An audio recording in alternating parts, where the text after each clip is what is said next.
It's Friday, September the 15th, and we are on the continuation of the Community Development Committee meeting where we are discussing Home is Here, the City of Calgary's housing strategy for 2024 to 2030.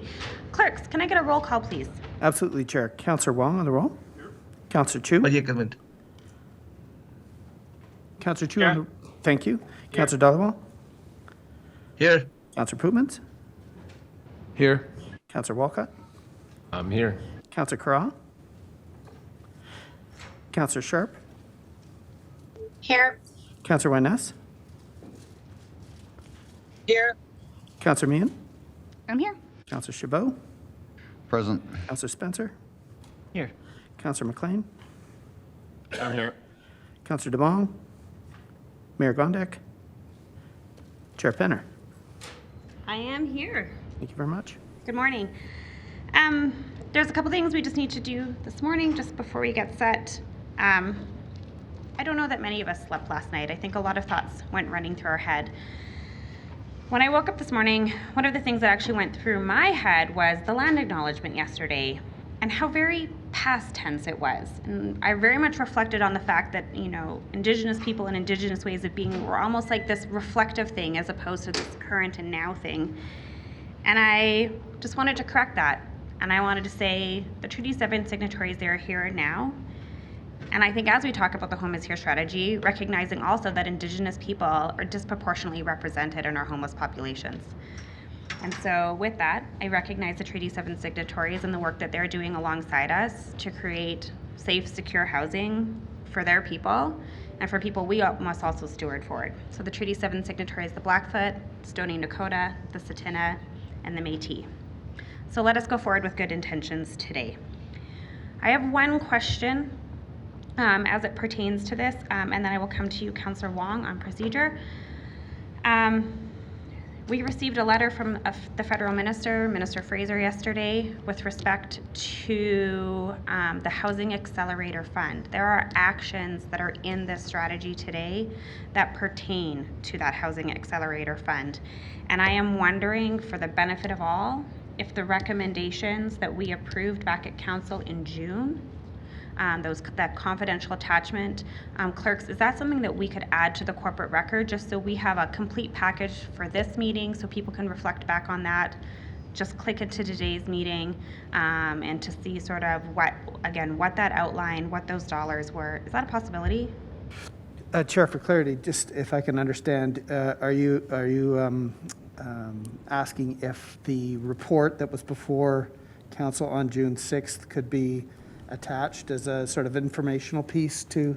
Yeah, obviously it's confidential. Yes, it would.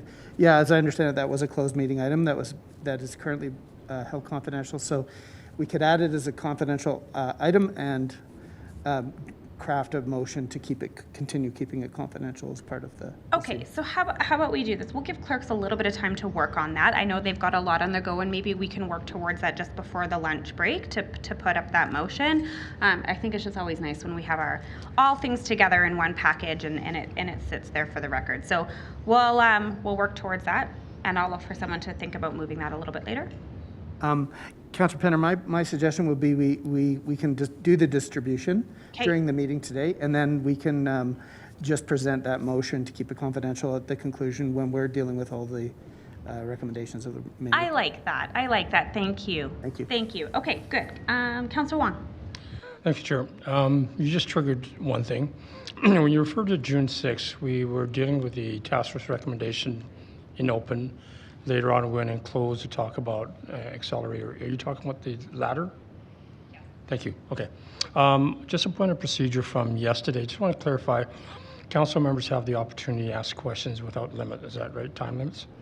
So procedure bylaw says, convention is 5 minutes to the panel. When we get to questions of administration at committee, there is no time limit. So once we get to questions of administration, we will all have that liberty to ask questions and be over that 5 minutes. So questions of presenters, you're saying it's limited to 5? Yeah, convention procedure bylaw is 5 minutes for the panel as it reads. Okay. Now, does it preclude us from re-entering a second time with the same speaker? I think, no, I think if you were to maybe use 2 minutes and then a question came back up, then we could come back to you for your remaining 3 minutes. So we're bound by the 5, you're saying? I think with the fact that we have close to 100 speakers before us today, I think that's a wise recommendation. Okay. Can we get just clarification from clerks? That's right. Thank you. Okay, while clerks is oh, you're ready to go, Mr. Fraser? You want to clarify that?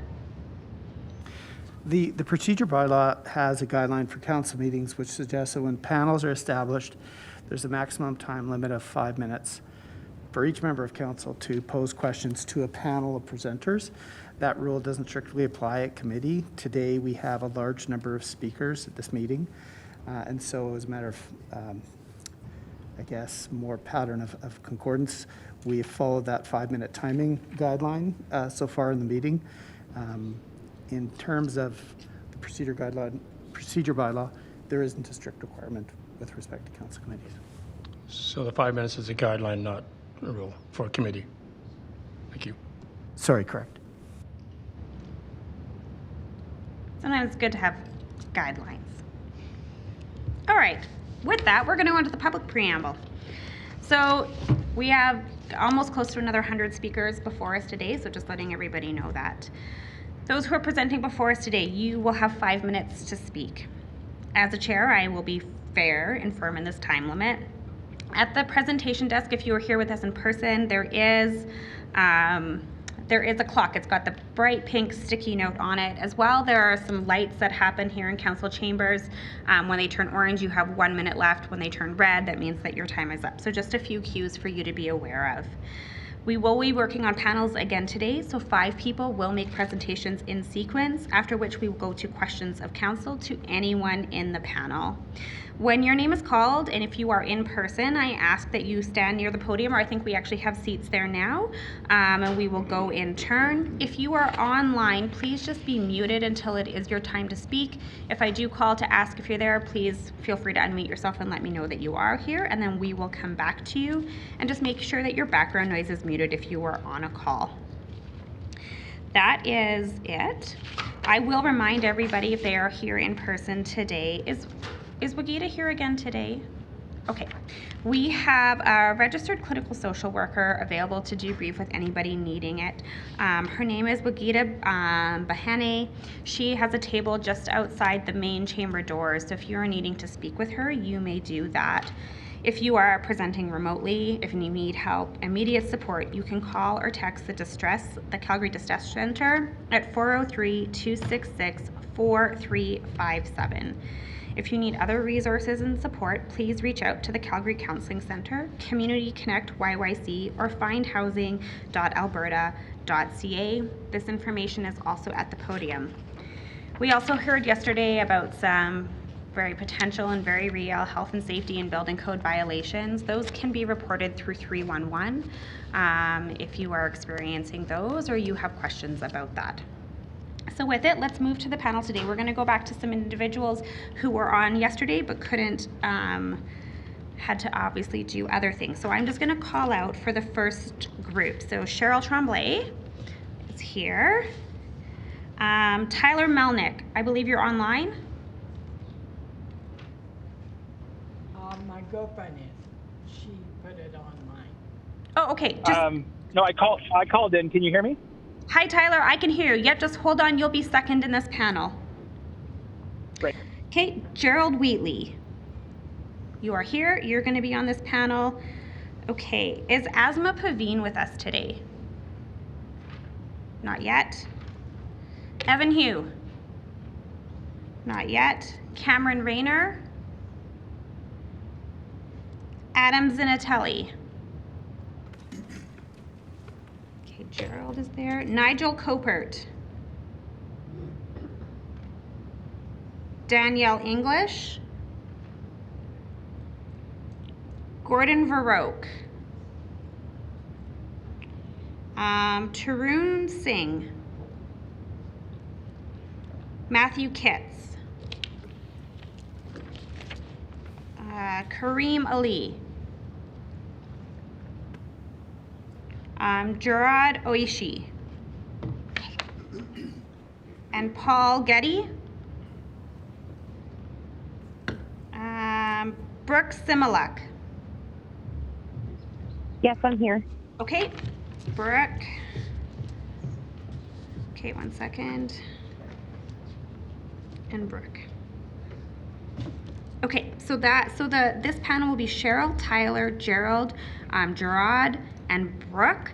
My next group, hold on, I'm just going down my list. The people that I have next on my list as I read down are Alkarim Devani, Janet Eremenko, Srimal Ranasinghe, Wanda Trytten, Aryanna Gaidhar, and Joel Trubilowicz. So those are the next sort of individuals in line. So with that, we'll move on to this panel. Cheryl, go ahead. You have 5 minutes. You have 5 minutes. Go ahead. City Councilman, thank you for choosing to tell about the housing needs, affordable and an important issue to me. I am a female disability receiving age. I have only one income, manage it on my own. I am proud to be an independent. I find a place that I can afford. Calgary is difficult. It had been a place, things that groceries and stores and bankings and doctors, and a place range that I can afford in the neighborhood. A place where the rent doesn't go beyond my fixed income. A place that is safe and clean. I am scared that the cost of increasing so much in Calgary, I will soon have to choose between buying food and paying the electricity and the rent. I am a proud Calgarian, and I am asking for your help to please work hard, sure that there is a place for people like me, and also for people that have disability, like one level apartment, then that way it'll be easier. And thank you very much, and you guys all have a nice weekend. Thank you, Cheryl, for being here with us today. Tyler. Yes, hi. Thank you so much, Council, respected and honored members, elected and duty officials, administration, and public who are tuning in today. My name is Tyler Melnky. I'm an educator, social entrepreneur, and advocate for things that make Calgary better. I don't understand how we got to a point where we're debating whether or not people's lives matter. I don't understand why populism is starting to edge its way into municipal politics where we should be the community first. It's simple. When I see a mother who's 5 months pregnant, sleeping under a bridge, coming to me to eat meals, I thankfully can do that because I stepped up and created a social purpose, pay-as-you-go business. Where are we people? I cannot believe that it's 2023 and we are having conversations about affordability. It's a right. Housing is a right, just as respect, dignity, and inclusion. I implore you to please consider your actions on this vote. I request that you dutifully do your research and speak to your constituents and ask them, not the business world that may be tagging you along.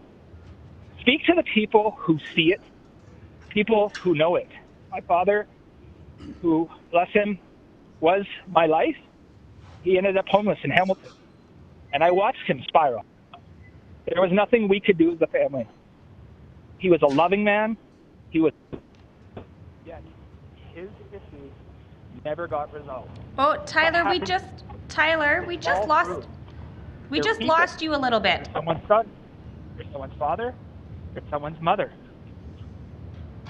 the soon-to-be mother. How are we able to turn an eye to the plight that's coming to our city? I was in Seattle last October, and without a doubt, it was eye-opening. I went there on an investigative mission before I started my business to see what I thought was one of the most socially responsive places in North America was doing. And they're doing a lot. But no matter how much we givers give, it's never enough. So we need to set limits, take care of ourselves, look at the bottom line, make fiscal decisions that are in line with our long-term legacy goals. My long-term legacy goal is to eradicate homelessness. It is unnecessary.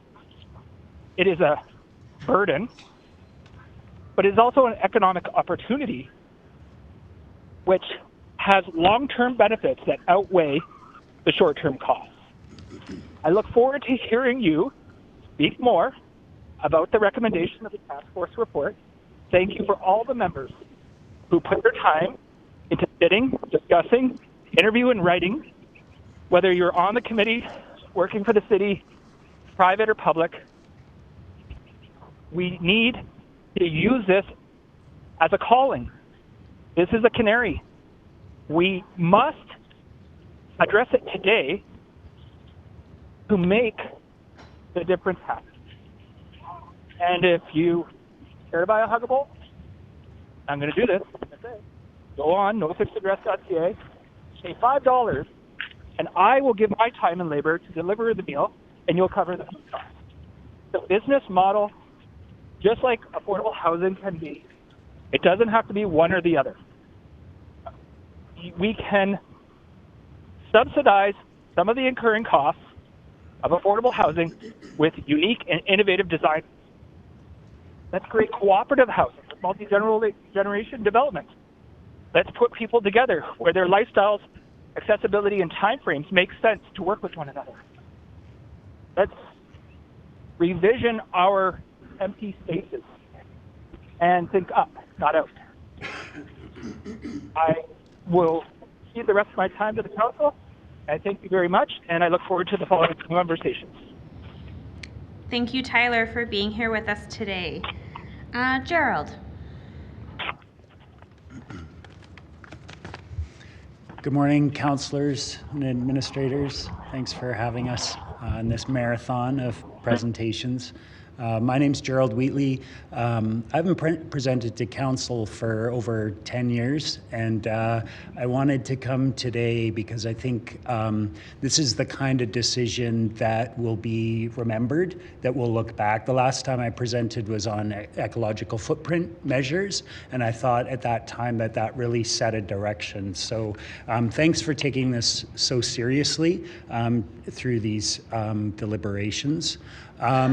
I wanted to give you a bit of the context. My roles are, I'm a committee chair for Hillhurst Sunnyside Community Association. Proud that we just celebrated 10 years since the flood with 300 people in our parade on Neighbor Day in June. I'm the president of the Community-Wise building, which is a co-location building for 80 different nonprofit groups. These range from, this is in the Old Y building, right by Central Memorial Park there. We're kind of in the eye of the storm in a number of important ways.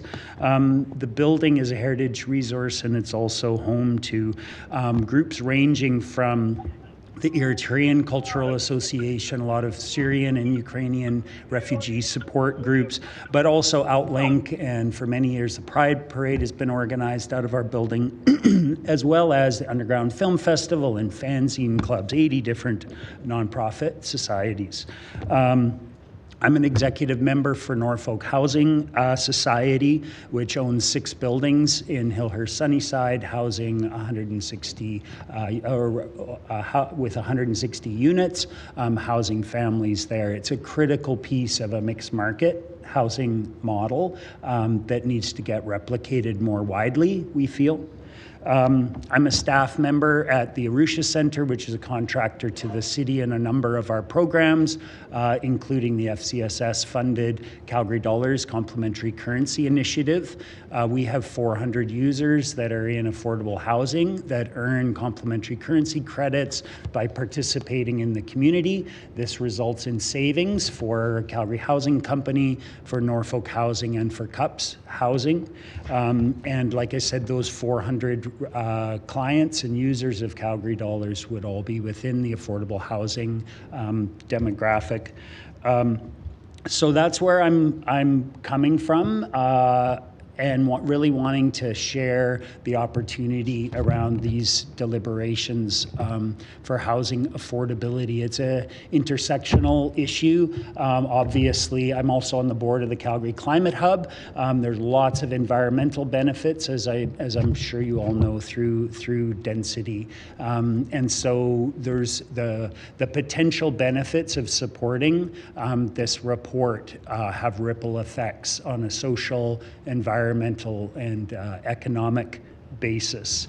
I recognize that there are polarizing perspectives on issues like this. I live in the inner city and have worked here for 30 years, so I know how much of a trigger parking is, for example. And so my neighbors get very passionate about those issues.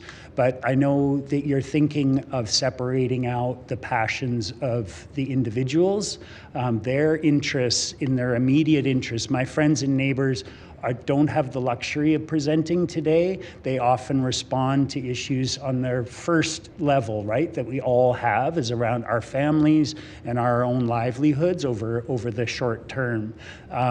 I think that what this report offers us, though, is a much more nuanced and long-term perspective. It might compromise my flexibility of parking in Sunnyside, but in the long term, we'll look back and say the urgent issues around drug overdoses and affordability and climate change are being addressed.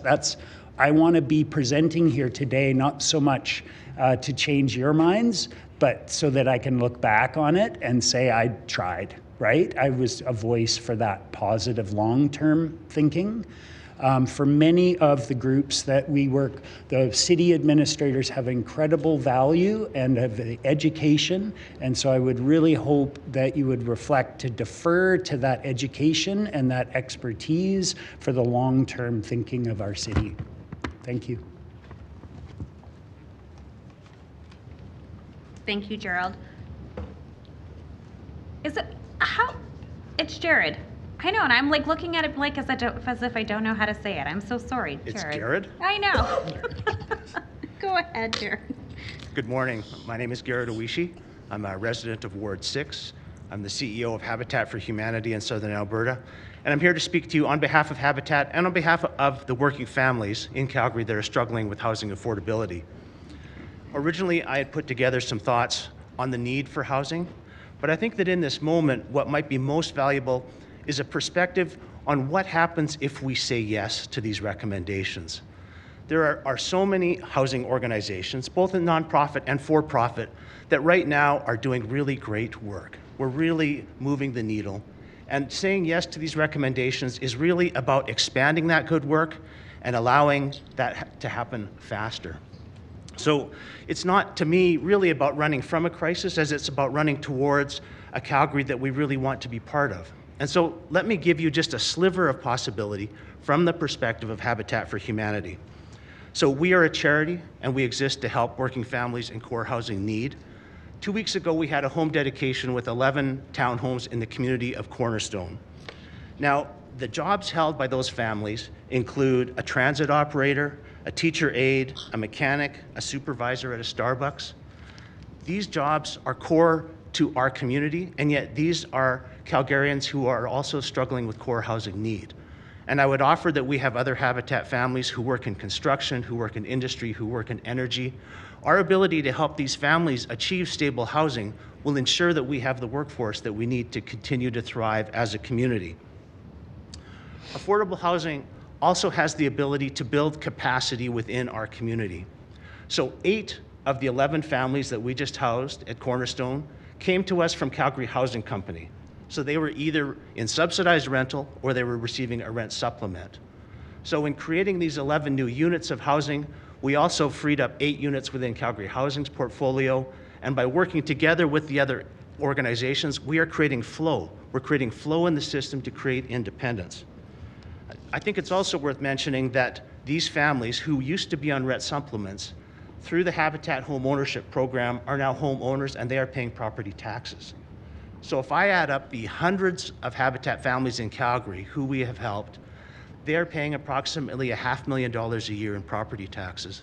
So affordable housing is an engine to also help sustain this community. Finally, I'd like to talk about the intergenerational impact of affordable housing. So we had a family who spoke recently. It's a single mom. She worked multiple jobs to make ends meet. When she became a Habitat family and could now afford her housing, she was able to go down to a single job. And she talked about what it was like to spend weekends with her children. Now those kids are going to grow up so much better because they have that time with their mother. So in the Cornerstone example, those 11 families, between them there are 41 children who now have safe, stable, and affordable houses. That's 41 futures that are much brighter. So we are just one of many, many organizations within this community that are striving to make our community better. And we would like to do a 10-fold or 100-fold increase in the number of families that we help. But land is one of our big constraints. We compete for land with all the private builders and developers. In point of fact, we compete with the other nonprofit agencies that are in housing. And so it is a real limit for us.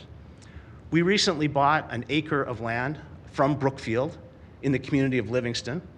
We had to pay market price for that land. So we paid $1.3 million for that land. We will be able to build 24 townhouses on that site. So while we celebrate that we have land for our next project, the price of this land severely impacts the number of people that we can help. Now, we believe that all of the recommendations will help increase the supply of housing, but access to land in particular is a real game changer. And this is an option within Council's control. So if land can be opened up, we can use that to leverage community financial support. And we can use that support to leverage provincial and federal support.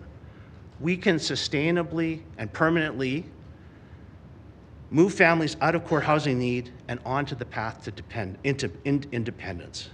As a housing organization, we can coordinate with the other organizations to create flow in the system and increase the capacity.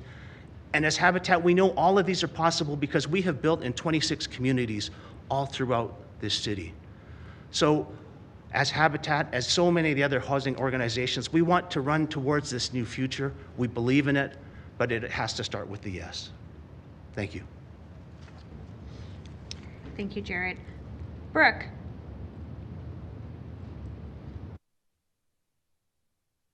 For allowing me to speak today. My name is Brooke Simaluk, and I wish to preface my time by expressing how deeply disappointed I am at the precarious nature this council has placed on housing availability for both current and future generations. Right now I'm pregnant, my child is due in the next few weeks, and having to address councillors who are eager to eliminate my child's chances at home ownership or even being able to afford rent is horrifying. It is the duty of council members to properly triage the social, economic, and environmental impacts of the motions brought before them for the betterment and well-being of all Calgarians, and not just those already in advantageous positions. In the last few years, I have seen some councillors continually bottleneck applications for higher density housing, choosing to ignore the advice of experts in favor of the useless personal feelings of those who already own homes. In favor of those who already have theirs and are actively trying to close the door in their children's faces. The events of the last few months have only solidified that impression. I don't see a council with the courage to help those who desperately need it the most. I see a council who continually helps those who need it the least. And I see them bend over backwards trying to justify the duplicity of their actions. The sense of betrayal I feel at the councillors prepared to vote against approving the recommendations of the Housing Task Force is indescribable. You have expert advice that you specifically asked for on what is needed to help resolve this housing crisis, and instead of embracing and acting on this expert advice, you're threatening to unhouse entire generations of Calgarians because you don't like one or two of the minor recommendations. I find this to be very un-Canadian. It is our responsibility as citizens and as good and decent people to do everything we can to provide clean food, water, air, and shelter, the basics for life. So when I hear certain ward members complaining about losing insignificant percentages of parking over ensuring people don't freeze to death on the streets, it's an inexcusable failure of our councillors' civic duty and general moral standing. It demonstrates their willingness to elevate absurdity over human life and well-being. Since the very beginning of this housing saga, it's become very obvious that some councillors are purposefully disregarding the concept of need versus want. Housing is a need, parking is not, and any justification claiming otherwise is asinine. The same can be said for inflating the validity of the complaints from existing homeowners on new rezoning developments. Most of these complaints are baseless and quite frankly ludicrous. Everything from destroying neighborhood character to loss of privacy to exaggerations over how little community engagement there was. Neighborhood character is built by people, not a singular style of home they live in. And if a person wants absolute privacy in the city, then perhaps they should readjust their understanding on what it means to live in one. You know, a place whose designation is literally established based on how dense the population becomes. Maybe city living isn't for them, and they should look at relocating to a smaller town that would better fit their wants. This decision is a turning point, not only in Calgary's history, but also in the viability of its future. When students are literally sleeping in their cars, and when renters have no choice but to overcrowd bedrooms to remain sheltered, I have to wonder how some councillors sleep at night, warm and safe in the homes that they already own, knowing they are actively working to obstruct housing availability for others. Councillors, I urge you to dig deep for any sense of morality and exercise the courage to vote for these recommendations exactly as they are and without any amendments. A vote against them is simply despicable, and you can guarantee it'll be a permanent stain on your legacy or on any legacy you're trying to build. If you don't vote for these recommendations, your children will literally hate you for it. Thank you for your time. Thank you, Brooke. I am just looking to the chat to see if there are any questions of this panel. I'm not seeing any. Thank you all for being here with us today and for sharing. You can go back to your seats in the gallery or work. So we are going to move on. I'm going to move on with the list. Tyler and Brooke, thank you for being with us online. You can hang up now and watch from the live feed. Okay, I just got to go through my list here. Okay, Alkarim, you are here. Is Janet Eremenko here? Janet's there. Okay. Is Srimal here?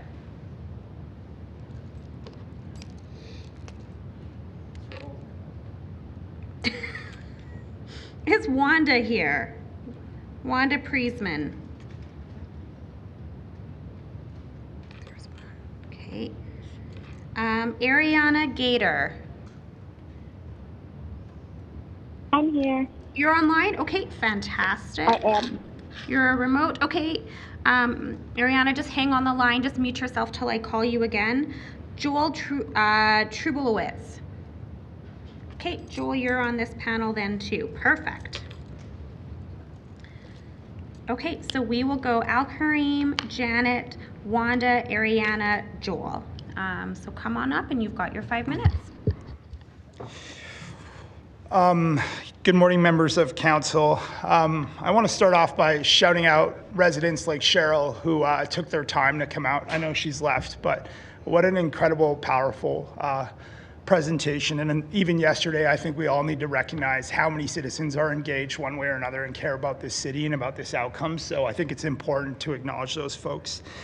I've spoken in front of you before. I didn't want to be a broken record, but one of my mentors told me if I'm a broken record, it means you're not listening. So I can't help but say the same things I've been saying the entire time. I'm going to speak to the one recommendation that I think is the most pressing and obvious for me, as the rest of them to me are obvious. They should happen without question. I think the RCG as a base district is the one I'm going to speak to rather than around. I've been in real estate my entire professional career. I've never seen the demand for housing like it is today amidst the economic environment we find ourselves in with the highest interest rates and commodity prices. We get emails every single day from people who are desperate for housing, that are young professionals with strong jobs, that are families, and are really just looking for a place to live. I'm terrified for this city, for our residents, for our most vulnerable. I didn't state who I am. I guess I am the co-founder of Round Square. I'm the newest board member, a new board member of Calgary Housing Company, and I'm actually a student now as well, pursuing my doctorate at the U of C. But I wear my own hat as I speak to you as a citizen today. Councillor Wong, you and I had a long chat about multi-generational housing and how imperative it is for many within our minority communities, the Asian community, the Indian community. Middle housing allows us to deliver on that housing form that we do not have as of right or as of choice. We have to go through an arduous system in order to allow us to deliver a housing form that we know is appropriate. This doesn't prevent folks from living in single-family homes. It simply gives us the ability to say, you as of right should have the right to live amongst your family and have the ability in the future to change the way in which your family grows. I've heard a lot of talk about the undemocratic nature of blanket rezoning. I think it's imperative that we understand that zoning in itself was an undemocratic process. It was historically created to actually segregate people of racial and socioeconomic status.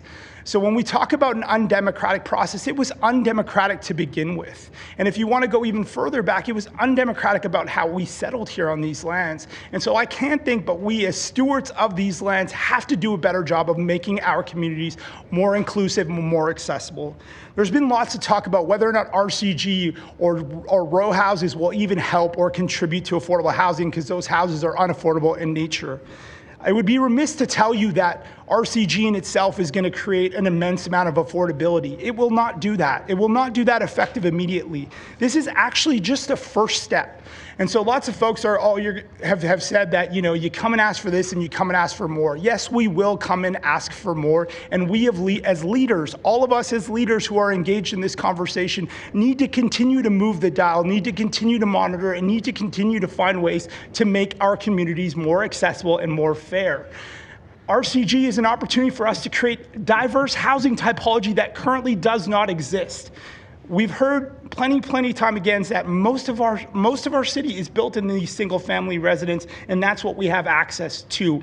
All we're saying is that folks who want to live in single family zones have the right to, but families who own those homes today, the moms and pops, the elderly that are aging out of place, we as developers take advantage of that situation right now based on the way the process is set up. You basically create an unequitable situation where they can't come and manage this sophisticated system to come and stand amongst you and try to get these things approved. It requires a planner. It requires a sophisticated developer to come in and take that parcel and take that value away from them. What we're asking from you today is to let them hold that value. Let's make it equitable where they all get to retain that value and then choose what they want to do with their home. Build it, sell it, but let them retain that value. Do not give it to us and make it more fair and equitable. That's all we're asking for today. This is not about me as a developer or us as the 12 missing middle developers that are out in these neighborhoods. I want hundreds of these developers. I want mom and pa's, those folks who own those homes, to have the ability to do this themselves, and that's what you will enable by allowing this to happen. Thank you. Thanks, Alkarim. Janet. Good morning. Thank you, councillors. Thank you, administration. And thank you to the Housing and Affordability Task Force for all the work that they have put into this strategy in the last year and more. I am Janet Eremenko. I'm the MLA for Calgary-Currie, covering communities like Killarney, Bankview, and Glenbrook. I'm also the mental health and addiction opposition critic for the Alberta NDP. I see firsthand the critical importance of addressing both affordable housing and housing affordability. We see it all the time. On a near daily basis, we have constituents coming into our office expressing tremendous concern about monumental increases to their rents, concerns on behalf of their families, their children, their university-aged kids and neighbors who are struggling tremendously to find a place to live. Calgary is an exceptional city, and I sure want to make sure that they have a place here. I hope you will approve and implement the recommendations in the Home is Here housing strategy immediately. Your leadership on this, one of the greatest issues, is a demonstration of your foresight, and unfortunately, it is one where the current provincial government has fallen short. In particular, I want to highlight the recommendations related to advocating to other levels of government, urging them to finally step up and act. Alberta is in a housing crisis, but our provincial government is not acting like it. We don't even have a minister dedicated to housing, and that, in my mind, and on behalf of the official opposition, is unacceptable. Each order of government has a fundamental role to play in closing the gap between supply and demand in market housing, in addition to the supportive and affordable housing delivered by government and nonprofit organizations. Yesterday, I toured 2 properties managed by Calgary Housing Company, and I learned how much demand for this service has skyrocketed. You might know this, but I wonder if many people in the general public do not. The wait list is at 5,500 families. CHC is now getting 650 applications every month. They make repairs for emergencies only and have to say no to tenants all the time. Making more social and affordable housing available is a key factor in getting out of this crisis that we are in. The city needs partners in all jurisdictions to ensure Calgarians are afforded a life of dignity and security. The province has the money. We just saw a record budget surplus, yet there are thousands of Albertans living on our streets and thousands more very close to being there. In our roles as elected officials, we are failing to do our job when the people we represent simply have nowhere else to go. It does damage to our communities and to our economic vibrancy. As the official opposition, we are taking this crisis seriously. Every Calgarian, every Albertan deserves a home. It's time to build more affordable housing. It's time to take meaningful measures to improve housing affordability. Enhancing the whole housing continuum will ensure that everyone has a roof over their head, and we should expect and accept nothing less. Council must send a signal to the federal and provincial governments that you care about handling this crisis and vote yes to this housing strategy. Similarly, we'll do our job and demand that the provincial government does better. Thank you so much for your time. Thank you, Janet. Wanda.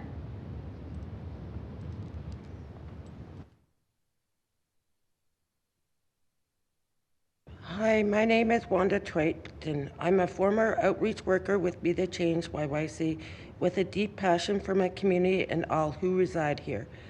As the world faces a housing crisis, our faith in humanity and rights has diminished. Today, I humbly stand before you to be the voice for our lovelies trying to find their path towards healing. With winter embarking on us in just a few months, my concern is what plans are in place for our lovelies who are rough sleeping. The city needs to implement a plan to address the already crowded shelters. In Edson, Alberta, the use of shelter pods is used for emergency relief from the harsh elements. As buildings sit vacant, why aren't they being utilized for temporary shelter? In my humble opinion, we can't begin to talk about housing without wraparound services that focus on addiction and mental health. These services and supports need to be created by folks with lived experience with a peer-to-peer model. I was shocked to learn that the DOPE team, a service so many of our lovelies have become relying on, have changed their name to help with zero consultation from those they claim to support. We as a society need to stop labeling people based on their mental state. The term social disorder is a term I find rather derogatory that mocks the mental state of a person. For individuals transitioning out of homelessness, the need for community advocates would prevent being discriminated against and financially taken advantage of. Through weekly check-ins of support, an advocate can enhance the well-being of an individual they support. by implementing a plan that requires a landlord to have a license and safety standards. We can eliminate the stress one feels seeking safe housing. As global warming becomes a crisis, the need for retrofitted housing that is cool in the summer and warm in the winter needs to be addressed with the affordable plan that is light on the pocketbook. The city needs to put pressure on the government to implement rent control that prevents rent from increasing yearly to ensure individuals on low income are paying more than 30% of their income for housing.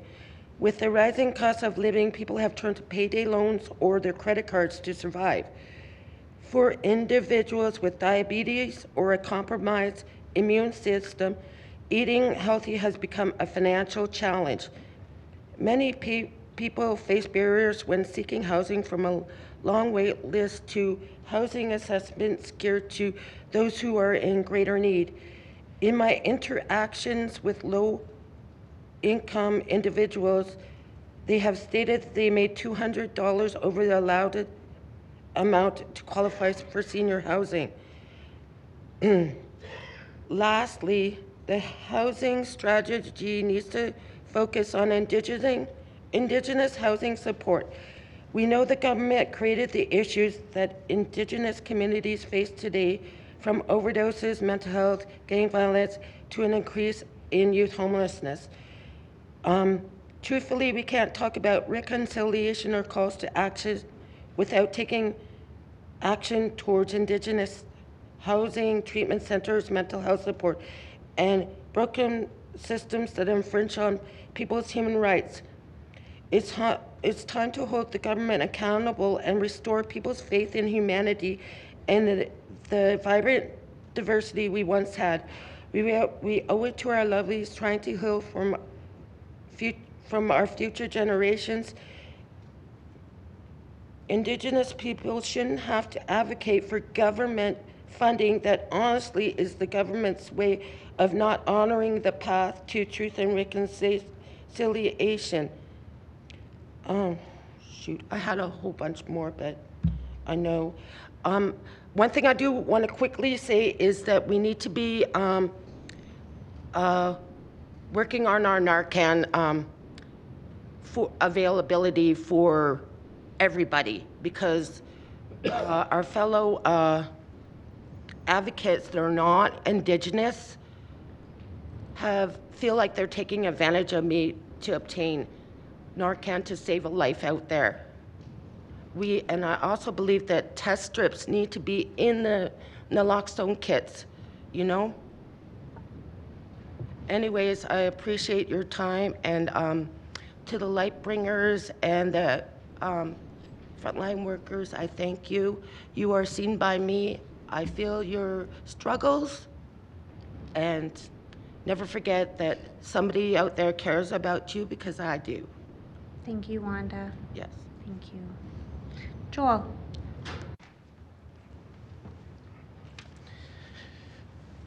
Morning, everyone. My name is Joel Trubilowicz, so I'm a resident of Ward 11 in Lakeview, and I'm here representing the City of Calgary's Climate Advisory Committee. So the committee is made up of citizens of Calgary appointed by you, the City Council. The Climate Committee has a mandate to provide council and administration with advice to the city on policies related to climate change. To get right to the point, the Climate Advisory Committee fully supports adopting all the recommendations of the Housing Advisory Task Force. On the personal side, in 2021, I was living in Kamloops, BC. If we remember back in 2021, BC experienced this heat dome, which got temperatures well outside of the historical norms. The highest temperature in BC during that was 49 degrees, which for comparison is higher than 46 out of 50 of the US states, so way, way outside of normal. In Vancouver, BC, during a 4-day period, 600 people died due to heat-related deaths, and ambulance waits were over 4 hours for a crisis period.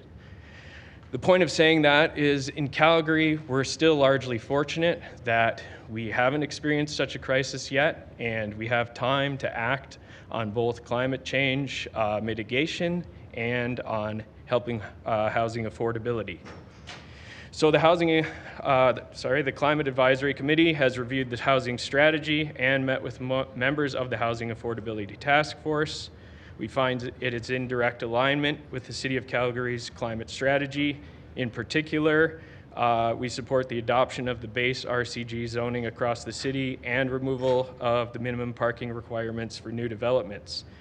These policies have the potential to make a great positive impact both for affordability and reducing carbon emissions from Calgary. The Calgary Climate Strategy is a roadmap of how to achieve net zero emissions by 2050, and it was developed after you and the City Council voted in November 2021 to go on record in support of action to respond to climate change by declaring a climate emergency.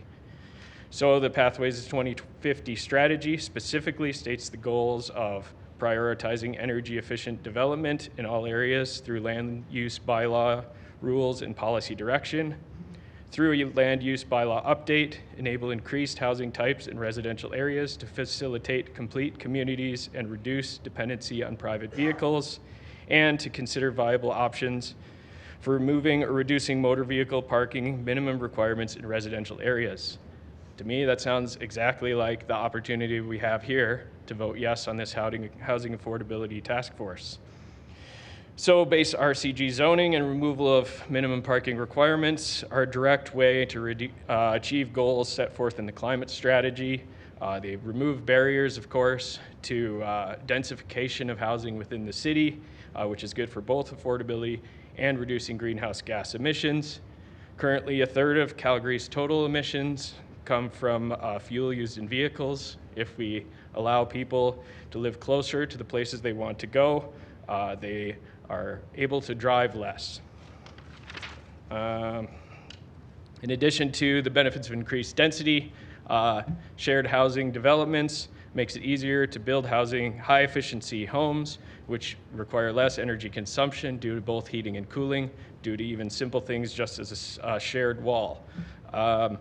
And this reduction in energy consumption can save people both money and reduce greenhouse gas emissions. And removing the parking minimum requirements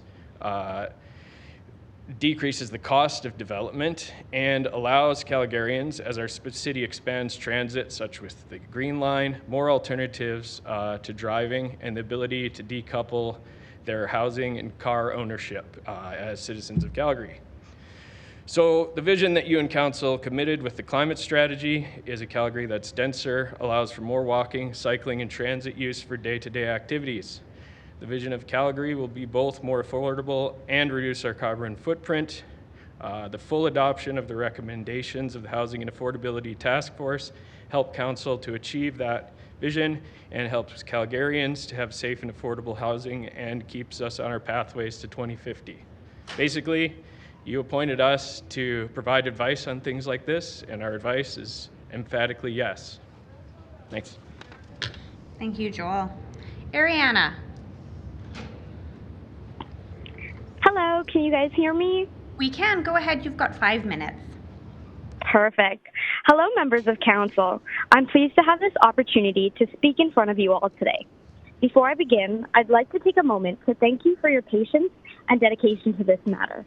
I'd also like to thank you for the chance to advocate for myself and for my generation.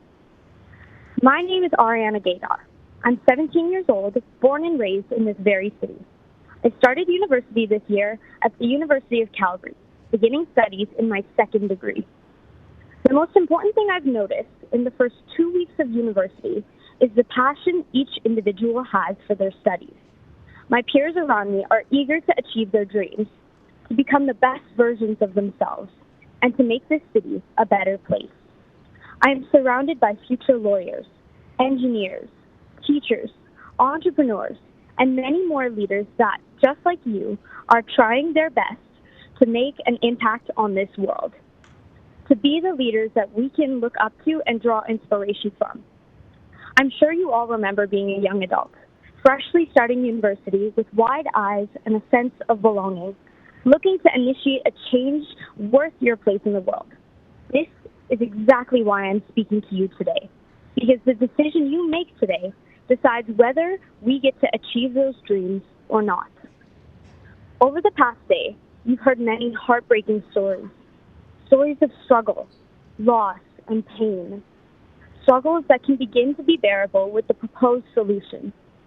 As a collective, if we don't address these issues now, we won't only be dealing with these issues amongst this generation, but the next too. We are setting ourselves up for failure, doomed to repeat this process. If Council doesn't pass this notion, then it'll only be a few years until my peers and I will be in this very spot again, advocating for a change that should have happened years ago. In fact, it would be a step backwards in the progress towards our future. The future changemakers and leaders that are being cultivated will simply not have the opportunity to positively contribute to society. Ultimately, we would be robbed of the opportunity to be a valuable part of this community. The microcosm of our beloved Calgary, our heritage is in the roots of this land, and our legacy should be in the very same place. But that doesn't matter if we can't afford to live here. Not if we're struggling to make ends meet, working 4 jobs, or any other of the struggles you've heard in the past day. These conditions are simply not acceptable for the forward-thinking society that we claim to be. In order to meet the standard the rest of the world has set for us, it is imperative that we make this change now. For my sake, for this generation's sake, and for the future's sake. I encourage you all to take a moment and picture the repercussions of not implementing this motion for the future. Think about your loved ones facing the same challenges that have been brought up to you on this very stage. Think about the next generation of students, eager to achieve their dreams, but ignorant to the fact that they will never get the opportunity because they are burdened with the aftermath of the choices that you make today. Most importantly, I encourage you all to really consider the question as honestly and simply as possible. Why wouldn't we make this change? Thank you so much. Thank you, Aryanna, for being here with us today. We do have questions of this panel, so I'll just go through. Councillor Wong. Thank you, Chair. I'm going to start with Wanda. And Wanda, thank you. Thank you for your presentation today. Not so much a question. I just want you to understand that the people in front of you, members of council, our administration, housing task force, do hear you. And when I say they do hear you, June 6th, we were debating the task force recommendation. I don't think very many members of council are ignorant of it. Actually, we do understand. My phone was making noise. I say, we do understand, and we are trying to find the right path forward to it. So again, thank you for coming forward. We are there with you. One thing that I wanted to say that I didn't get to say is that with the increase in encampments, they're moving to the outskirts of the city. And in my engagements with businesses, they're experiencing physical and verbal abuse. So I myself, being a person that cares deeply about what goes on in my neighborhood and my community, have felt compelled to give them resources, and I feel that that needs to be happening because the businesses are they don't know where to turn when they're encountered with situations that are beyond their control. Right. Yeah, I hear that as well. Thank you. Appreciate it. Okay, thank you. Appreciate it. Janet, thank you. Welcome to the legislature and welcome to council here. My question to you is this, setting aside politics, right?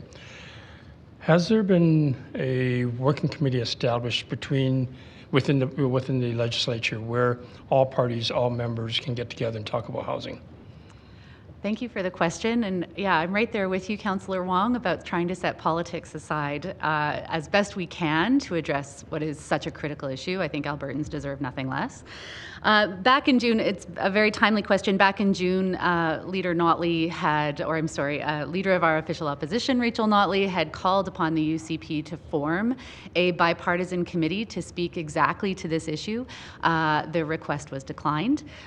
Offer certainly still stands. I think we really need to have all hands on deck, and so to my understanding, there has not been a committee formed beyond perhaps what may be happening internally within Government Caucus. Our request and our offer still certainly stands, and I hope and trust that could actually move the needle in terms of talking about this very important issue. Okay, person to person, when I say person to person, MLA to MLA, citizen to citizen, is there conversations just individually across the floor? Well, of course, I think where appropriate, we have certainly raised these concerns individual to individual. Thankfully, we do have opportunities throughout the summer to cross paths, whether it be at the Stampede or other opportunities to discuss this particular issue.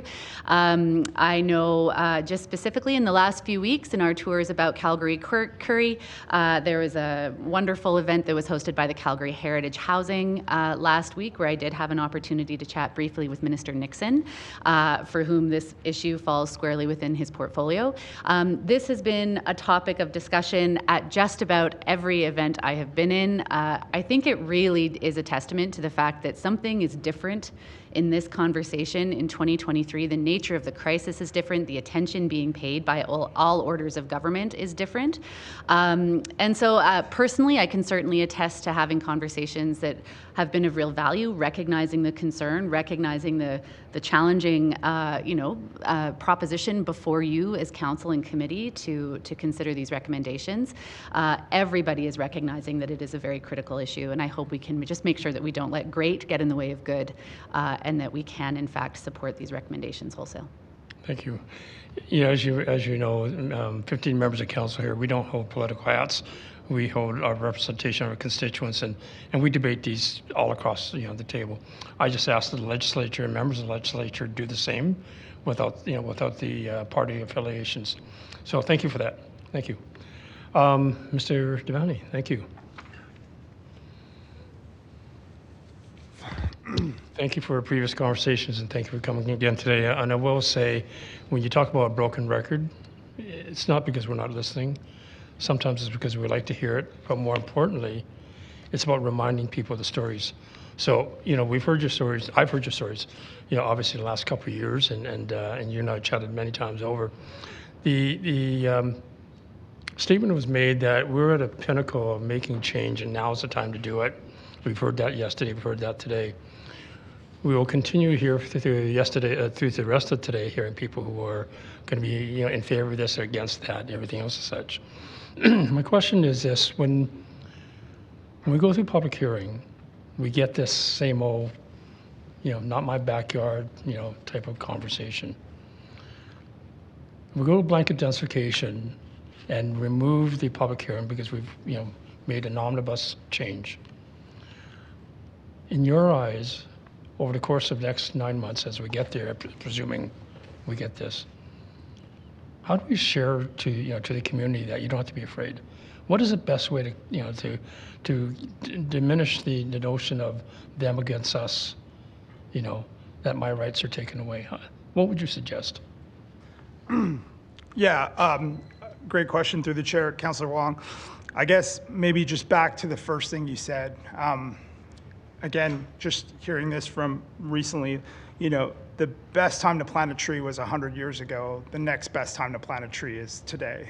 And so for me, this is work that should have been done, and we all have to acknowledge that from the multiple levels of government. We've missed the mark, but there's no better time than now to get back on the mark. And when we look at that mark, the mark is certainly not for today, it's for the future. And so I think part of the reason why I'm going back to school, Councillor Wong, was to really try to reconcile that voice of today with the voice of the future, with the residents of today and the places we need to go in the future. And so I can't sit here and pretend to have that answer and understand how incredibly difficult it is in your jobs today when you have residents that are very concerned about the communities that they have for themselves today, who oftentimes, may not have all of the information to make decisions that are best for the future. And quite frankly, I myself have trouble navigating all of the changes that come through. And so I think the only people that we can hold accountable for that process as we move forward are these people in front of you that you've employed, that you've given direction to do their job. They need to do their job, and unfortunately, we're the impediment from allowing them to do their job because we consistently bring it to this floor to have the same debate over the same conversations about density and parking and traffic and crime and all of the things you hear, trees, the urban realm experience. These folks studied and are employed and have made it a commitment as public servants to help solve those problems. And we're not allowing them to do their job. We're putting them in something that, quite frankly, I'm not sure is really their responsibility, which ends up coming back to you folks. And so my ask today is to say, let's stop talking about those things and start talking about the things which I really think matter. Is a traffic problem is solvable. There's a way to fix infrastructure. There's a way to take our dollars and invest it in the things that matter. But we can't even get to that conversation because we're so polarized on making the decision that needs to be made. And quite frankly, I think everyone is tired. And we continue to see fatigue because we need you to be leaders. We need you to decide one way or another. And to continuously kick this thing and not make decisions is exhausting for everybody. And so my ask is to be the leader. You were elected. You won outright. The people chose you. They did not choose you to defer back to us or to them to make decisions. You need to make these decisions. I think the 50 members here do understand that part of the equation. The question is, again, administration, community, developers, how do we get to a point where they can all understand, which is not just the actions here, but the desired outcomes? How do we get them to all appreciate the desired outcomes? Let's hold our administration to task to create the right process to make sure we all get the outcomes that we desire. This should be a process. It should not be politics. It really should not be about emotions. Let's let them build a process for us that could get us to better outcomes, that could get us to communities that we need, that can make it more accessible, safer, and viable for all Calgarians. Okay, thank you for your time. Appreciate it. Councillor Chabot, you're next for questions. Thank you, Madam Chairman. Mr. Devani, thank you for being here for your presentation. You mentioned in your presentation that RCG is not necessarily the solution for providing more affordable units. Did I hear that correctly? Through the chair, Councillor Chabot, what I said is this will not be the only solution that solves an affordable housing crisis. Okay, thanks. So to that point, have any of your units ever sold in the low to mid 400K range? Through the chair, Councillor Chabot, we currently don't sell our units. So as a private developer, Round Square retains all of our units. And so we rent our units.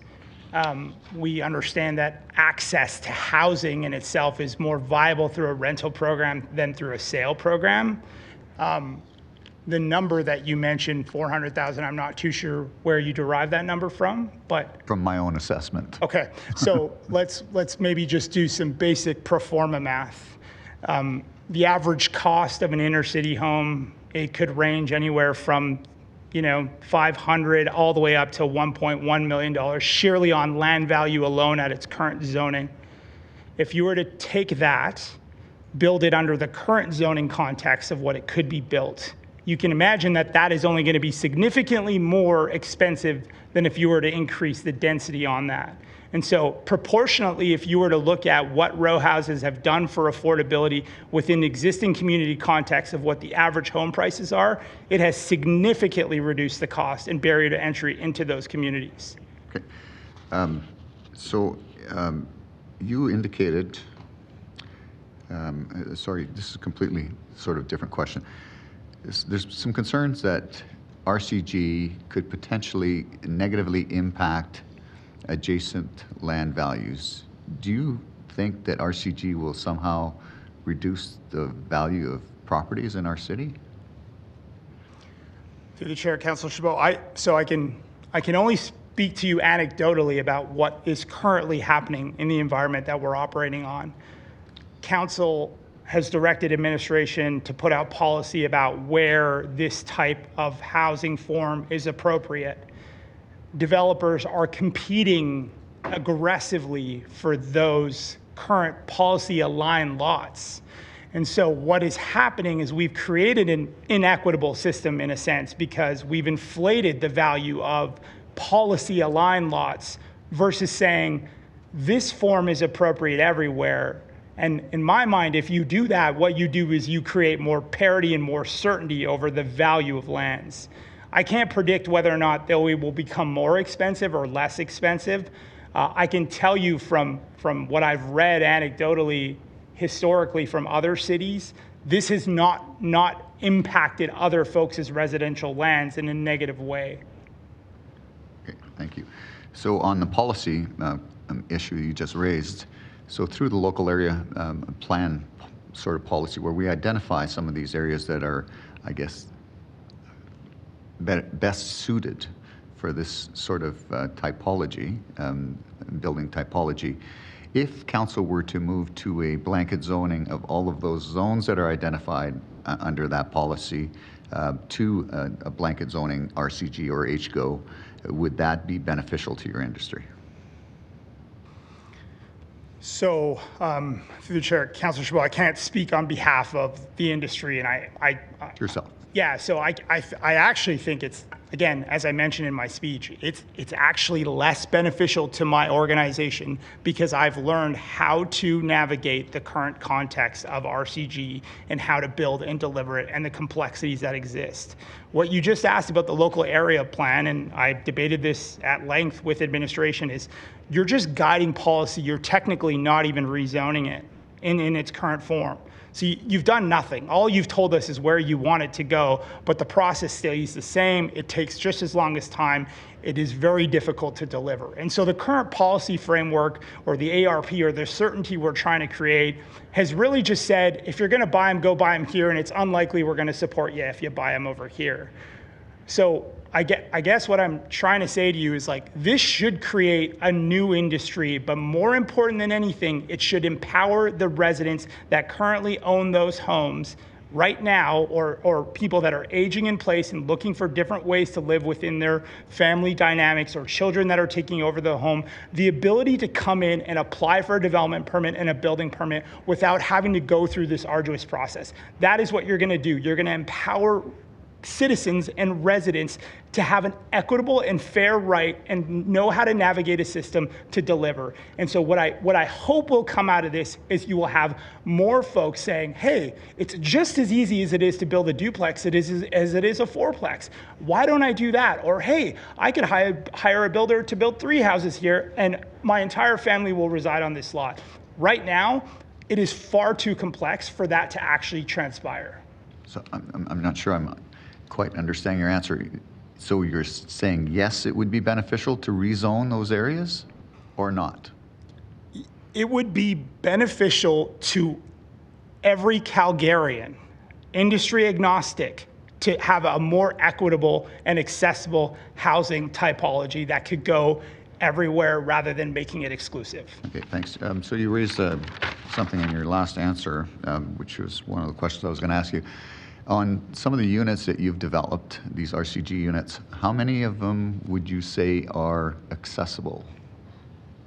So through the chair, Councilor Chabot, what is really, really exciting is the recent amendments that council has adopted and made has allowed for fully accessible units to transpire now at grade, which originally under the current context of RCG was not viable based on the height restrictions, the chamfers, the proximity to distance and setbacks. And so we are currently exploring fully accessible at-grade suites in every single one of our developments and coming up with typologies that will allow for that to happen. I think there's more work that needs to be done from a zoning perspective, a building permit perspective, as well as zoning reform that could allow for that to happen. And so historically, that was never the case. We could have never done it. But now I think it's becoming more and more viable. And that would be because you could then build units above units? Correct. Okay. Thanks. No further questions. Thanks for being here. Councillor Meehan. Yeah, thanks. My question is also for you, Mr. Devani. Yeah, so don't go anywhere. I think you've been really clear on the RCG stuff. Can't stop people from hearing what you're not saying. But what else can the private sector do? People are very suspicious of the private sector in housing because we're in this situation and most of the market housing, obviously has been provided by the market. And so people don't have a whole lot of trust in that. So what do you think that the private sector can do more on housing affordability? Yeah, through the chair, Councillor Meehan, I think that's a really interesting question. We obviously heard from Habitat for Humanity and how difficult it is today with the current land prices, the current commodity prices, the current interest rates to deliver, let alone housing, but affordable housing. And so what I think the recommendations do really well is it comes up with strategies about how to empower the non-for-profit sector, how to empower municipalities. What I think it doesn't go far enough in doing is figuring out ways to encourage the private sector to deliver that same sort of housing. And so let's use RCG as a prime example. Currently, in order to get tax relief of any sort, you have to be a non-for-profit. My frustration with that is if I can figure out a way on the private sector as a social enterprise to deliver as the municipality and administration defines affordability, why should we not be eligible for those same type of benefits? I think if the goal is to say, here is the affordability requirement, and if you're able to deliver them, you benefit the same way that everybody else should benefit. And so I think that is what I would work. I don't think this is clearly stated in the recommendation. I do think that adjustment should be made. I've made that clear to a few folks, and I think we need to figure out a way to engage the private sector and have them at the table. We've seen the power they have when we see how they came together for home space and the incredible developments that a bunch of those developers had done and delivered on. And so my encouragement would be to seek out other policies that could help the private sector get more involved. Okay, thank you. That's all my questions. Councillor Pootmans. Thank you, Chair. Mr. Devani, again, please. Thank you for your presentation. Do we have water? I'm good. Thank you for your presentation. I'm particularly interested in the supply side of what we're doing and your side, so hopefully you'll be able to open the curtains a bit and share with me perhaps some proprietary information, I'm not sure. But are there bottlenecks or friction points for those entering the market, perhaps in your recent experience as you started your company, accessing financing to do the work you do? Is that an issue in this town? Do we have to understand a little bit more about what the banking support looks like for those that might want to be coming in to help us out through this crisis? Yeah, Councillor Pootmans, it's a great question. I think there is no question a bottleneck with the current interest rate environments and trying to underwrite a project today to deliver and meet the banking requirements. But also, majority of us are actually going through the federal CMHC insurance program, which is now backstopping loans and has affordability requirements when you're talking about purpose-built rental. And so that's been an incredibly helpful tool. We just saw announced yesterday that GST will be removed on all purpose-built rental, which is another real hard bottom line cost that comes off. And so we're seeing steps taken by all levels of government encouraging all types of development. And I think financing is clearly a constraint. I think the next constraint, and this is why I say to you, zoning is one step. We will have to work collectively together to solve other things that will emerge. And one of the obvious ones will be construction. We're all competing with the same trade base, with the same talent to deliver the same housing at an incredible pace because we need it now. And so we have to understand that these constraints just get moved further down the line, and we need to collectively continue working together. And so finance is for sure one of them. I think construction is the next one that we're all very, very aware of, will be the next one we all need to tackle if we can get over zoning.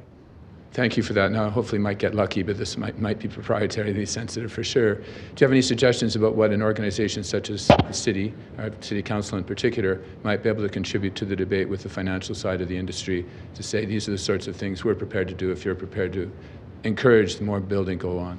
Sure. So through the chair, I think you've probably, Councillor Pootmans, I'm sure you've heard this through the housing non-for-profit organizations, but the two biggest contributors to operating costs into why we're seeing the exorbitant amount of increases in rent rates are insurance and property tax, make up the vast majority of our actual OPEX costs.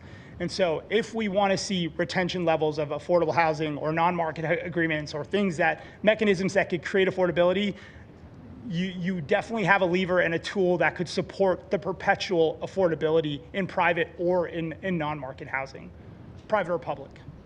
Thank you for sharing. Thank you, Chair. Thank you, Councillor Pootmans.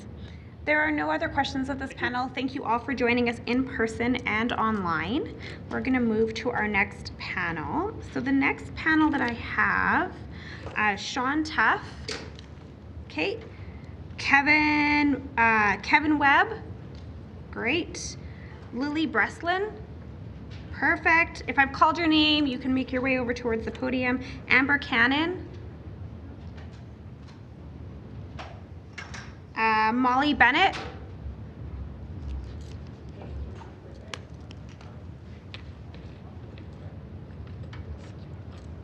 Molly's here. Okay. I am just going to go back. Is Srimal here yet? Okay. Yes, hello. I'm right here. You're online? Okay. I'm online, yes. You're perfect. Okay, so I'm going to put you in this panel then. So we're going to go Sean, Kevin, Lily, Molly, Srimal is going to be the order of this panel. Just letting you know who is up next is I have Jessica Kovacs, Christopher Davis, Abbas Syed, Jonas Cornelson, and Claudia Griebel. Those would be the next. That would be the next panel. So Sean, when you're ready, go ahead. Hi guys. How are you doing? Tired? Oh, I can't ask questions, can I? Okay, I'll move on. I am here as a dad of 3 kids, all under 6. It's exhausting. You guys know. Admin, thank you guys for all your work. You get a lot of complaints, but you guys work hard, and you could probably get paid a lot more in the private sector. Thanks for your work. Counselors, thank you guys for stepping up into a job that gets a lot of heat for things you sometimes deserve and lots of times don't. I'm an Oilers fan. Why am I saying that? Because I watched for years an organization make poor decision over and over and over again, not based on data, but based on their understanding of what they thought is good. In our world, it's continually sad to me. Well, the city's facing a difficult situation here that has much more consequences than the Oilers losing constantly, other than our own emotional security. And the tough part is the city of Calgary isn't going to win the lottery and get Connor McDavid to help save you. I own 2 businesses in the city.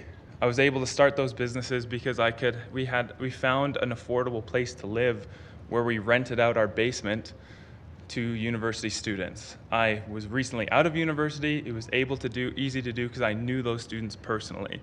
Stephen Wong was a great landlord. We paid $3,000 a month in rent at this big house in University Heights that everyone in University Heights was so glad to see a family move in. They came and said, wow, we're so glad a family is here in the neighborhood. We're so glad that young kids are back. And then the approval process to get that secondary suite made okay, those same neighbors showed up and said, it is completely inappropriate that a family would live above university students in a single dwelling house. That house could have looked like a duplex and they would have been really upset, but it looked like a regular house, so it had eventually passed and went through.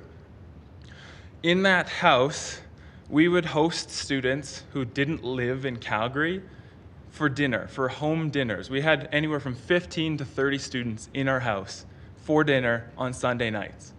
We asked our closest neighbors if any of them noticed that we had people at our house. None of them did. Not a single one.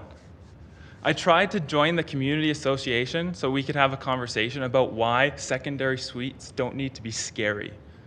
I was told that I didn't have the right beliefs to be a part of the community association. The hardest part was I have 2 businesses and 3 kids. I don't have time to spend with a bunch of people who think they represent my community, but were never elected, were never chosen, and have no interest in hearing what I have to say. So am I gonna spend time away from my 3 beautiful children and have conversations with people who are completely ignorant, that aren't data-driven, that have no idea that their fear is so real, and their perspective is real, their fear is real. I want to care for them, but they can't see past that fear. The thing is most people are so scared of change that they resist it in every possible way. And that's your most difficult job as a counselor, is to deal with the status quo bias. Humanity loves predictability, but the status quo is not good enough right now. And I understand it might make your lives difficult for a little while to have to educate people, to take the time to teach them about how their ignorance is causing fear. That's really not well placed. Somebody said it well. You're talking the difference between like a townhouse and a single dwelling house is a meter. I live in a townhouse now. We had to move because our landlord had to sell the house. My advantage as a business owner is way harder now because I actually have to pay myself a higher salary. That salary I can't invest in my business anymore. One of the best advantages of having an easily affordable place to live is you can take much bigger risks in business. If you lower the risk, people can take better opportunities. You guys are business people. You're smart people. You know this is an easy step to take. This is what smart people would do, and you're smart people. So I know you're going to say yes. Because it's easy. It is easy. You've created something in your mind that says it's not. It's easy. Polyev supports it. Other political parties support it.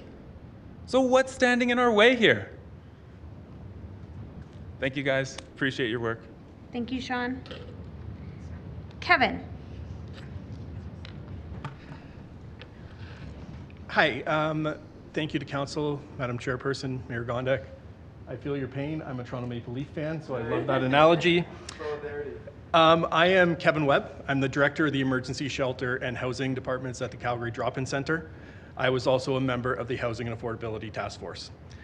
I think that today I had this nice speech written, and throughout the past 2 days, it's got all kinds of scribble notes on it, and I think that it's important to point out that not taking action today on these recommendations is going to directly affect individuals experiencing homelessness today or individuals about to fall into homelessness. If you look at your housing assessment report of 84,600 individuals that cannot afford their housing, if 1% of those individuals fall into homelessness and have to access shelter services of 840 individuals, our shelter system in the city will be dramatically over capacity. We've been incredibly fortunate in the city for the past number of years where we have always had a little buffer of shelter space. It has kept our encampment numbers down. It has allowed us to do collaboration efforts with the city on things like winter response with the C trains, the Dermot Baldwin Way response that we did with Calgary Police and the Calgary and the city of Calgary. Just recently, most recently, the environmental evacuations from the Northwest Territories. If action is not taken to accept these recommendations, we will no longer have shelter space in the city. Presently, we're seeing about 350 more unique individuals a month over last year. I spoke to a coordinator yesterday who honestly is below that household median. Most of our staff are presently working 2-3 jobs. Long-term staff that has been with the Calgary Drop-In Centre for a long time, has had multiple incredible relationships with individuals and helped them get housed, has now left the city of Calgary and the field. because she can't afford the housing here. In August alone, we've seen a 20% increase in individuals accessing shelter. We used to maybe see 1 or 2 new individuals fall into homelessness and come to asking for services a day. Some days that's up to 10 to 12 now. We are a housing-focused emergency shelter, which means that we are there, our main goal is to find people housing. Since 2017, we've been able to actually help just over 2,400 individuals obtain housing. 1,381 of those individuals were actually housed in independent housing without rental supports, without case management supports. They're out there doing it on their own. They're incredible human beings. It gave the 494 people that slept at the DI last night hope every day when they woke up that we were there to help end their homelessness. Today, those 496 people woke up with no hope because there is no housing in our city. Additional shelter space is not the answer to this. Additional housing is.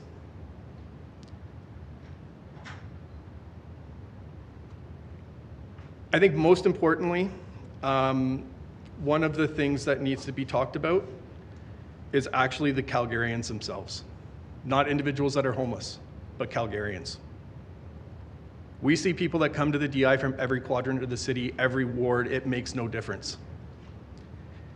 We know that individuals entering homelessness are going to experience trauma, are going to lose hope, and we can't continue to do that. I'd like to remind everyone of 2 things as I wrap up here. Your common purpose at the City of Calgary is making a difference every day. This is your opportunity to do so. And lastly, people do not cause homelessness. Poor policy causes homelessness. If you don't believe that, look back through history, it's always been there. You are at a cusp right now and have the ability to make good policy to start to end homelessness and start to give people hope again. Thank you. Thank you, Kevin. Lily.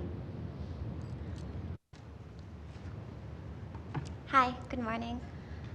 My name is Lily Breslin. I'm 20 years old, and I'm a full-time student at the University of Calgary, and I've been a tenant in the rental market since I was 16 years old.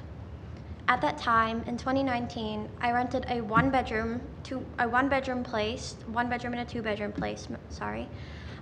for about $550 a month. And in that time, between now and then, 4 years later, that exact same apartment now costs $825 a month, 1 bedroom in that 2-bedroom place. That is approximately a 35% increase in only 4 years in rent. And this is just one example. In other places it's more, in some places it's less. Meanwhile, the minimum wage in Alberta and in Calgary in 2019 was $15 an hour, and in 2023 it is still $15 an hour, which is a 0% increase in contrast with a 35% increase in rent. I now live in a different place. I've jumped around multiple times since then, but I was 16 years old when I lived in that place, and I come from a background of a lot of child abuse. My mother has had a child abuse record since 2004, and I had to walk away from that when I was just starting university. And what I'm wanting to advocate for is for students and kids and youth who can no longer afford or are no longer able to live with their parents. I know so many kids my age who go to my school, so many of my cousins, so many of my former friends who have just moved back into their parents' houses because they can't afford to live in a rental anymore. And there are so many kids like me who don't have that option. My dad passed away from suicide when I was in elementary school, so that's not an option for me either. There are so many of us who are worried, children, 16 to 25 years old youth, who are worried about living in deep financial insecurity, who can not only not afford rent, who can also not afford to live and buy food and pay our bills. There is no rent control, so landlords can increase their rent however much they want, which is the reason I had to move at the end of August. There's also an increasing amount of Airbnbs being put on the market. Landlords are buying up properties and renting them out for anywhere between $50 and $300 a night. That also increases to the inaccess to affordable housing for people who make lower income. I applied for the Calgary Housing Company back in August, and I was told that there was a 12 to 18 month waiting list. Not only do we need affordable housing, but we need emergency housing for people who are having to leave immediately and they no longer have somewhere to go. Shelters are full, affordable housing lists are miles and miles long. You've heard other people talk about how many people are on these waiting lists. And if we don't take action quickly, then students, university students, and kids who have to leave abusive homes are going to be living on the streets. And this is going to increase the drug and substance abuse problems we already face in this city, and more members of our population are going to enter that demographic, which is obviously going to make Calgary a less livable and a less sustainable city. We are currently living in a society where rent and buying houses, it's a survival of the richest environment. It's people, when I was applying for rental places, I looked the entire summer from July to August, and I'm lucky to be where I am now. But before I could even send messages, places were already gone for prices above what it was listed for. By the time I heard back from these people, they had already rented the units. They had seen 10, 20 different people come through and look at their units. And these landlords can charge however much they want. They can choose whoever they want. And the fact of the matter is, when you're a student, and I work as a waitress in a restaurant, and I go full-time to school, and I'm missing class to be here now because that's how important this is to me.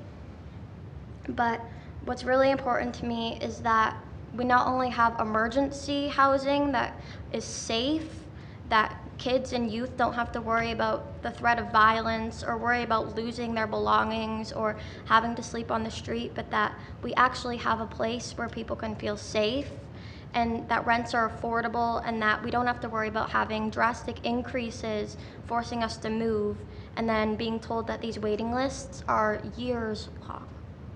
Thank you. Thank you, Lily. Molly. Good morning, Council. Thank you so much. My name is Molly. I'm here on behalf of Bike Calgary to speak in support of all of the recommendations before you. But before I dive into Bike Calgary's perspective on this, I wanted to ground in my own story. I grew up in Calgary in Ward 4, and in contrast to others who have spoken today and who aren't able to be here, I was lucky enough to grow up in a stable home. I did everything my parents and grandparents told me to do. I've had a job since I was a teenager and modestly saving ever since. I'm lucky enough to have never been in debt. My grandparents paid for my university education. I have a full-time job and have had one since graduating from university. All of those jobs have been well above a livable wage ever since. I've done everything that the world and my parents, teachers, and other adults told me to do as I grew up, the things that they assured me that if I would do, I would be okay. Last year, my relationship status changed, and I became a single-income household. I moved home to live with my parents back in Ward 4. Apartment prices were high then, and they continue to climb now. What felt financially unstable 6 months ago now feels impossible. Months ago, I went to a viewing that was at the top of my price range. The apartment was not clean or well maintained. I attended that viewing with several other people, and the property manager told us that they were taking competitive offers. Competitive offers on an already expensive, rundown, unmaintained apartment. This was crushing and made me feel discouraged because I did not know where to find affordable places to live.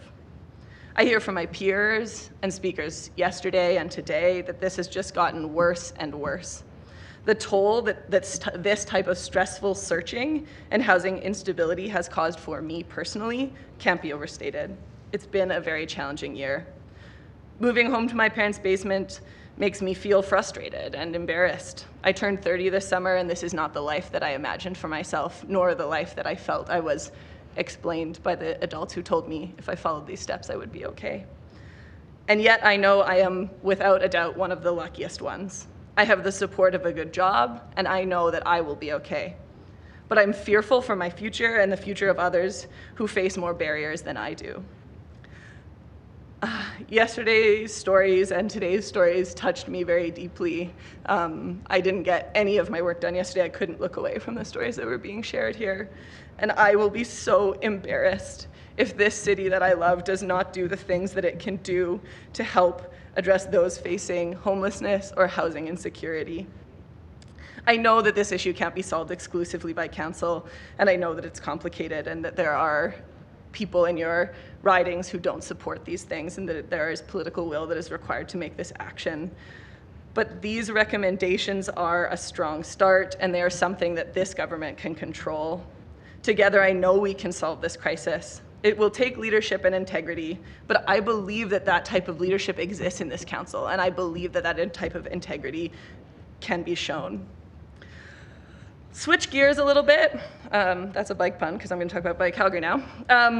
As an active transportation advocate and as an organization for Bike Calgary, we know that active transportation and density help to build vibrant communities. So we know that space for cars, including parking, detracts from space for people. We know that density supports walking and wheeling and transit, which fights climate change and supports businesses and creates thriving communities. So base zoning type of RCG and reducing parking minimums and all of the really good recommendations before you will allow for better use of land, higher density, more transit, and all of those kinds of things that we know are really good for cities and good for businesses. So the recommendations before you are well-reasoned and data-driven and proven to work in other jurisdictions. So Bike Calgary encourages you to accept all of those recommendations. I personally encourage you to accept all of those recommendations. As I mentioned before, I've been deeply touched by all of the stories I heard today, and I'm grateful to you all for taking time to listen to them. I leave here feeling hopeful that you will take action and fearful of what happens if you don't. Without a doubt, taking this action will take some political will, as I mentioned, but I know that it's possible and I believe in the leadership in this room. Please vote in favor of all of the recommendations. Thank you very much for your time. Thank you, Molly. Srimal. Thank you.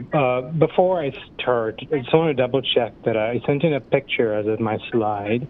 Just want to make sure that it's on the screen there. It is just coming up. It is up now. Go ahead. Super, thank you.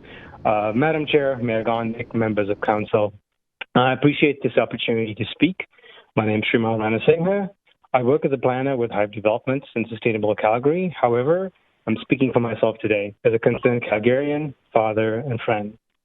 The picture you see there is of my friends Grace, Chris, and their 2 kids, both under the age of 5.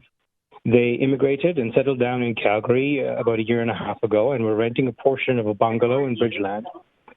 While they're both professionals, due to a lack of work in their field, they're part of reskilling programs at Bow Valley College.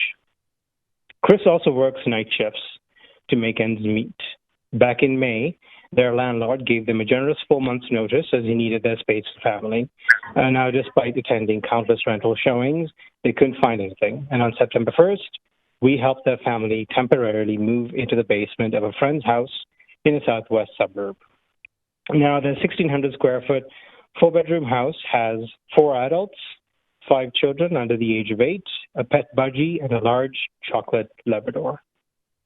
Now, I know it's easy to abstract this notion of a housing crisis, which is why I share this story, so we can add real faces and names to it. Based on the data and stories we've all heard, Grace and Chris's plight is becoming a familiar one for many Calgarians. And I recognize that housing is a complex issue that calls for knowledge, expertise, and wise action. Srimal? Now, this is precisely why this... Yes? Sorry, I'm just going to get you to pause. If you have called in to speak, if you could just make sure you're muted if you're not, Srimal. If everyone could just check their phones. Better. Thank you so much, everyone. Okay, Srimal, continue. Gotcha, thank you. Now, this is precisely why this council commissioned the Housing Affordability Task Force, who, drawing on their wide and deep expertise in relevant areas, came up with a robust set of recommendations that address a wide spectrum of housing on a systemic scale. And as many of my fellow Calgarians have already argued persuasively, there's a very strong economic, ecological, equity-based case firmly situated within a robust democratic framework for you, Council, to pass the full suite of recommendations. And to this, I add my resounding amen. So in the remaining minutes I have, I'd like to take a few steps back and add another angle to this discussion: the importance of institutional trust. Historian and scholar Francis Fukuyama referred to trust as the invisible glue at the foundation of functional human societies. Unfortunately, based on regularly published studies and mounting anecdotal evidence, public trust in institutions such as government has steadily decreased over the past few years, resulting in increased societal polarization, confrontation, and unrest. And now, having grown up in a country undergoing a vicious civil war, I can personally attest to the most common outcome of institutional trust being eroded to the point where that invisible glue disappears. Things fall apart. Now, the good news is that institutional trust can be restored when ordinary citizens recognize that their broader well-being is being actively served over time, rather than those of narrow interest groups. Now, I'm sure it was a desire to collaboratively build a city that welcomes and enables people from all walks of life to prosper that prompted all of you, councillors, to serve in this capacity. So here you have a historic opportunity to do just that. Now, to paraphrase the words of John Lennon, this may make me sound like I'm a dreamer, but I know I'm not the only one. As evinced by all the voices you've heard and read in support of these recommendations. So I hope this day you'll join us, vote yes, and by so doing, help move towards restoring trust in this institution of municipal government, while helping ensure that thousands of other Calgarians, like my friends, Grace and Chris, have access to dignified, affordable housing soon and in the years and decades to come. Thank you. Thank you, Srimal. All right, we will go to questions of this panel. Councillor Walcott, you are first. Thank you so much. My question is for Kevin.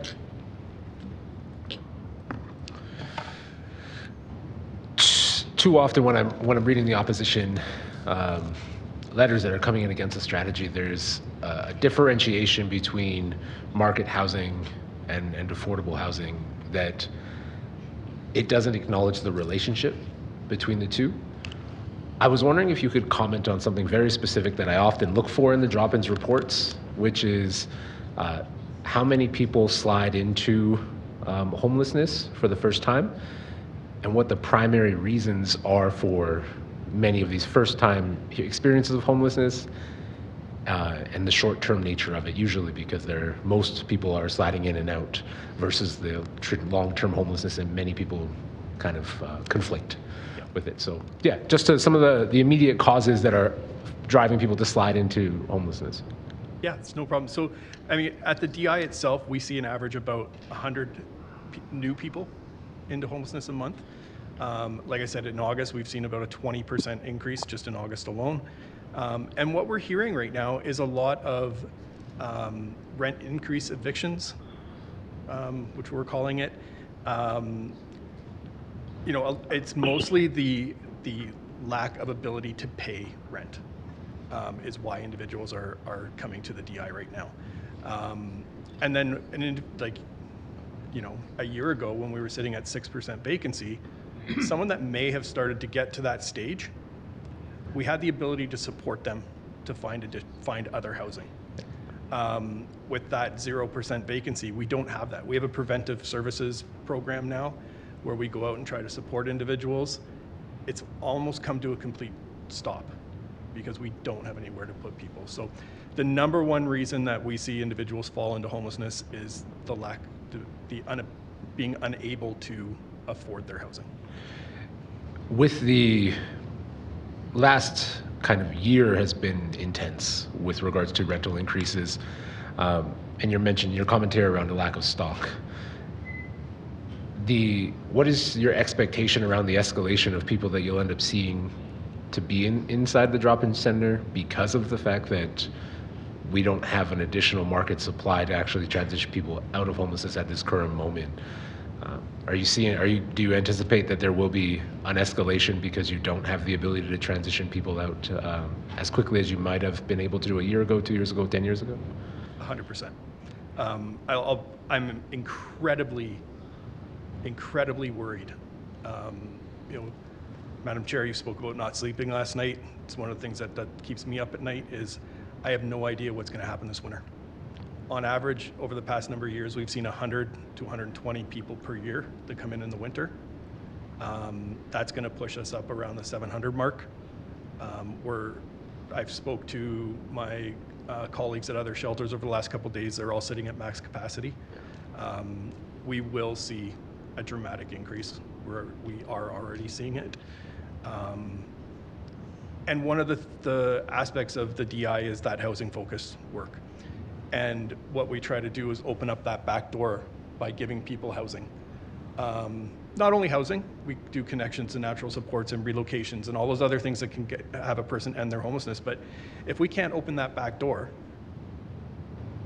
the continued front is going to start to fill up again. I'm pretty confident that in a very short period of time, we're going to be back to the numbers at the DI that we saw pre-2017, where we were looking at 1,200 people a night in a building that was initially zoned for 500 people. And it is 100% the cause is that there is no place for people to go. Yeah. Thank you. The number, when you said you anticipated 150 traditionally in winter and you're prepping for 700, I think it's just worth repeating. So we are actually, for the first year, our winter response has changed this year. We've actually had to look at increasing staffing. So we've increased each crew by 3 to 4 people because we don't know what to expect. And our data is showing that we're going to continue to see growth. So we're trying to be prepared, but have no idea. And then you throw into the mix the toxic drug supplies. Our staff are seeing, last year we did 1,440 drug reversals in the building. So it's challenging. Thank you for being here. Thank you. Councillor Wong. Thank you, Chair. Thank you, Mr. Webb, for being here. Just following on the same lines of question from Councillor Walcott, I think myself particularly, and I'm sure every members of council are, dreading the winter and the challenges that you're facing, other shelters and homeless agencies face through the wintertime. But I guess the question I have is that the more and more we layer people in, and the more and more we layer people with different issues and complexities, and I'm not sure that's necessarily helping solve the problem.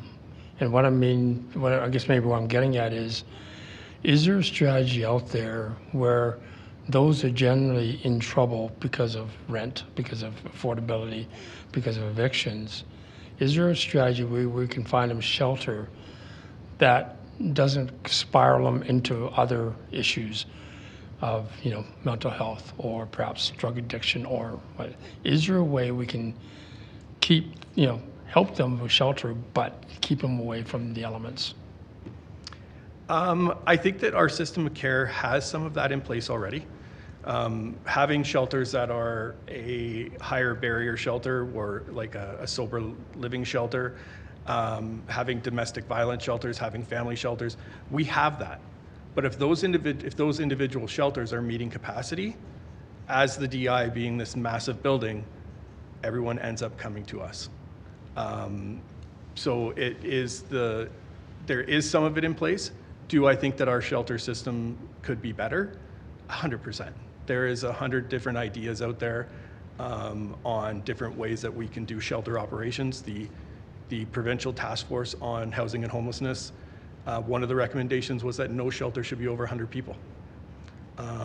So, doing those type of things with more concentrated services like you talked about certainly is a way to do it. But we're, unfortunately, right now, we can't. Okay. Yeah. Thank you. Thanks. Kevin, I am also going to ask you some questions, so please just stay up there. I am the last person in questions at this, but maybe something else will, so just stay. I think Councillor Walcott and Councillor Wong touched on some interesting things, and I think what comes to mind is, is there a system to keep people apart from each other? And I think that system is called housing. I mean, correct me if I'm wrong. We hear a lot, some of those criticisms on, the solutions that we get presented with are just put people in the empty office towers. And I would say, I think you're a shelter expert. Are those buildings, without retrofits, equipped to handle people, and do we have the services and the wraparound supports to just put people in the building uninhibited, potentially without showers, without kitchens to make food?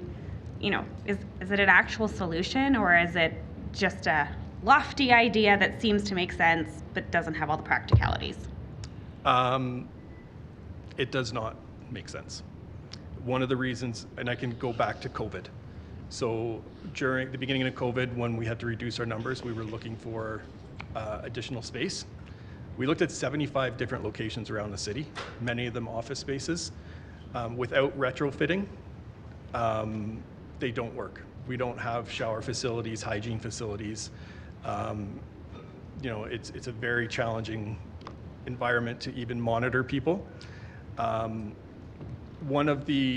think with that model can work incredibly well if it is not an extension of shelter, where it is a housing-focused model where we're looking to move people through. But unfortunately, at the present time, we have nowhere to move people. And Madam Chair, you are 100% correct. The only cure for homelessness is a home. So, yeah. Thanks. And I don't mean to implicate that people don't have good ideas and that they're not. I think we just need to be aware of the barriers and even just building code that simply allows people to be in spaces with certain facilities. And so I just want to acknowledge that, because we hear it often, right, about some of the spaces and frankly just even about the amount of work it would take to get those buildings into those conditions. So thank you for being here with us today. Thank you to everybody on this panel. I really appreciate it. It is 11:28, so we are going to most definitely get through one more panel. So I will call for people.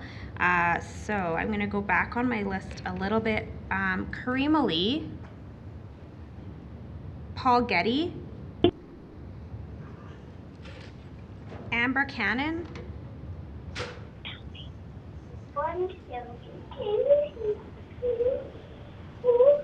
Amber, I hear someone's unmuted. Is that Amber?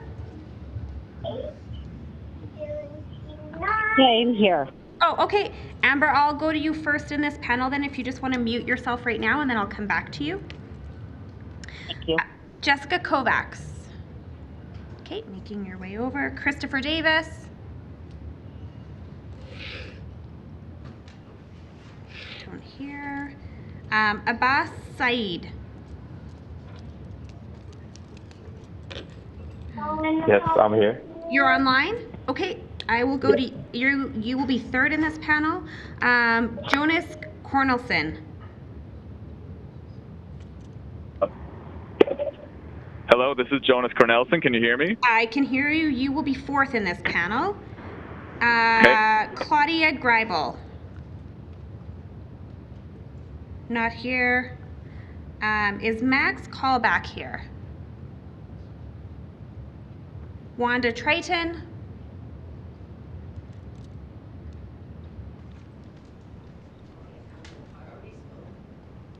Oh, you were on there twice then. Okay, I'll just scratch you. Is it, because I have Wanda Priceman, but also Wanda Trytten. Okay. Okay. And then Richard Gotfried. I don't see Richard. James Huser. Okay, I'm just not going to call any more names. We are going to go with those who are on the list. So then I had Amber, Jessica, Abbas, and Jonas are those who I have. So, Amber, go ahead. You can unmute and you've got 5 minutes. Hi, good morning, Madam Chair, Mayor, and councillors. Through the chair, I don't think I have to repeat again what's been said hundreds of times here. Your fellow Calgarians are suffering. It will cost taxpayers hundreds of thousands of dollars to not approve these recommendations that are before you. More and more children are homeless in our city. More and more people are suffering in our city. If you don't want people sleeping in LRT stations or tents, build them housing. Are you for suicide prevention and less addictions? Build people housing. Are you for children and child literacy rates going up? Build folks housing. The solution is simple. It's right before you. These recommendations need to be approved. I'm going to remind you of an article in Alberta Views about my story that was printed in 2017. In 1998, I was 23 years old, and it took me 8 years to get into Calgary Housing Company at that time. I had to give my parents joint custody of my 3-year-old son. People are losing custody of their children. People are not being able to afford anything in this city right now. Advocate for rent control for the government of Alberta. People can't afford to have their rents going up $5,000, $6,000, $1,000 a month. Homelessness has a devastating effect on one's health. Higher rates of chronic obstructive pulmonary disease, tuberculosis, skin and foot problems, and an increased risk of violence and early death. We're going to see more and more people lose their limbs this winter, and more costs to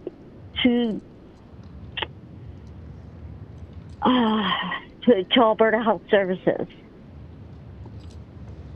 I'll repeat this again. This needed to be done decades ago, and your solutions are right in front of you today, folks. That's all I have. Thank you, Amber. You can just hang on the line for a few minutes and stay muted in case there's any questions of this panel. We will go to Jessica.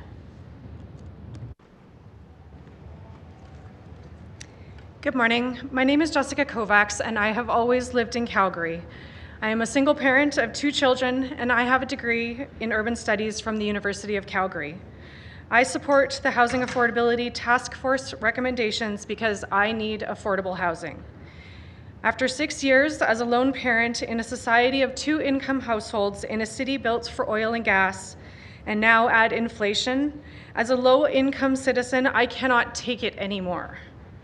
Prior to 2015, I was a married homeowner. I went from my dream home in Panorama Hills with my high school sweetheart to being low income because of divorce. My income was $30,000 from child support and a school bus driving wage. My budget for rent was $900 a month, but a 3-bedroom was around $1,500. And so the struggle to exist began. At the time of my divorce, my confidence had been destroyed by a controlling partner who didn't see my worth. My professional identity was sacrificed to my children because of the cost of childcare after the birth of my second child. To build confidence and retrain for the workforce, I followed my dream of going to university for the first time at the age of 37. In a sociology class, I learned how single mothers are most likely to be low income, along with immigrants, the elderly, Indigenous, and those with disabilities.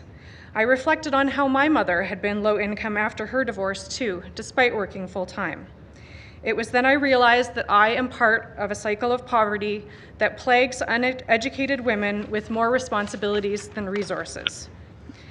I have moved several times since my divorce, and it was always very stressful because I am not competitive on paper.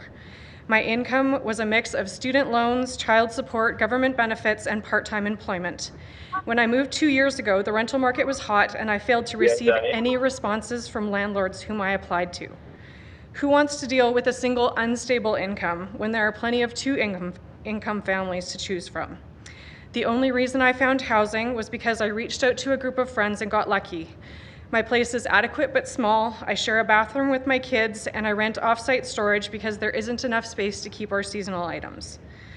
Over my years as a single mom, I have heard stories of women contemplating driving their children into brick walls or off the sides of mountains, because even if you can afford a house, then what? A single mom who recently moved in next door is paying $1,800 for a 2-bedroom basement suite in the suburbs. She will spend $20,000 on housing before she even thinks about food, childcare, and transportation. I have known women who sent their kids to live with dad because they'd be better off, meaning dad can afford more than food and shelter. And these were nurses, accountants, and small business owners, not unproductive people on social assistance. Imagine the alienation of not being a consumer in our consumeristic society. To some degree, I chose to make sacrifices to go back to school. I accepted that I couldn't afford Calgary Flames tickets and had to save up to go to the dentist. But now it's my power bill that I can't afford and being at the grocery store without the means to pick up food items that I need. In a world with a wealth of people, capacity, and technologies, it is demoralizing to live in these inequitable conditions. I was on the Calgary housing waitlist for a rent supplement for 5 years before I received funding. But it was too little, too late. Less than 6 months after receiving that benefit, I declared bankruptcy. Think of what a difference that money would have made over those 5 years when I was in school. I have been all in for too long now. My parents have helped me as much as they can, but they're still working into their 70s. This is the reality for the working class. I am underemployed and at my lowest point yet. I have burnt out at least twice over the years and had to prioritize myself. And that rest has cost me because working part-time or self-employment doesn't provide paid sick days or vacation. If I needed time off, that was on me. But that act of self-preservation is the only reason I'm here today. We need to stop asking people to make do. Making survival contingent on financial worth is a strategy that's producing the social disorder that we currently see. When you make people live in undignified ways, that's how you get the distressed person on the streets. It is so hurtful to be in need and have others carry on with life as usual. Housing is key to equity, dignity, and stability. I am Creator's gift to the earth, and so are you. Let's act like it and take care of one another. Thank you for your time. Thank you, Jessica. Abbas.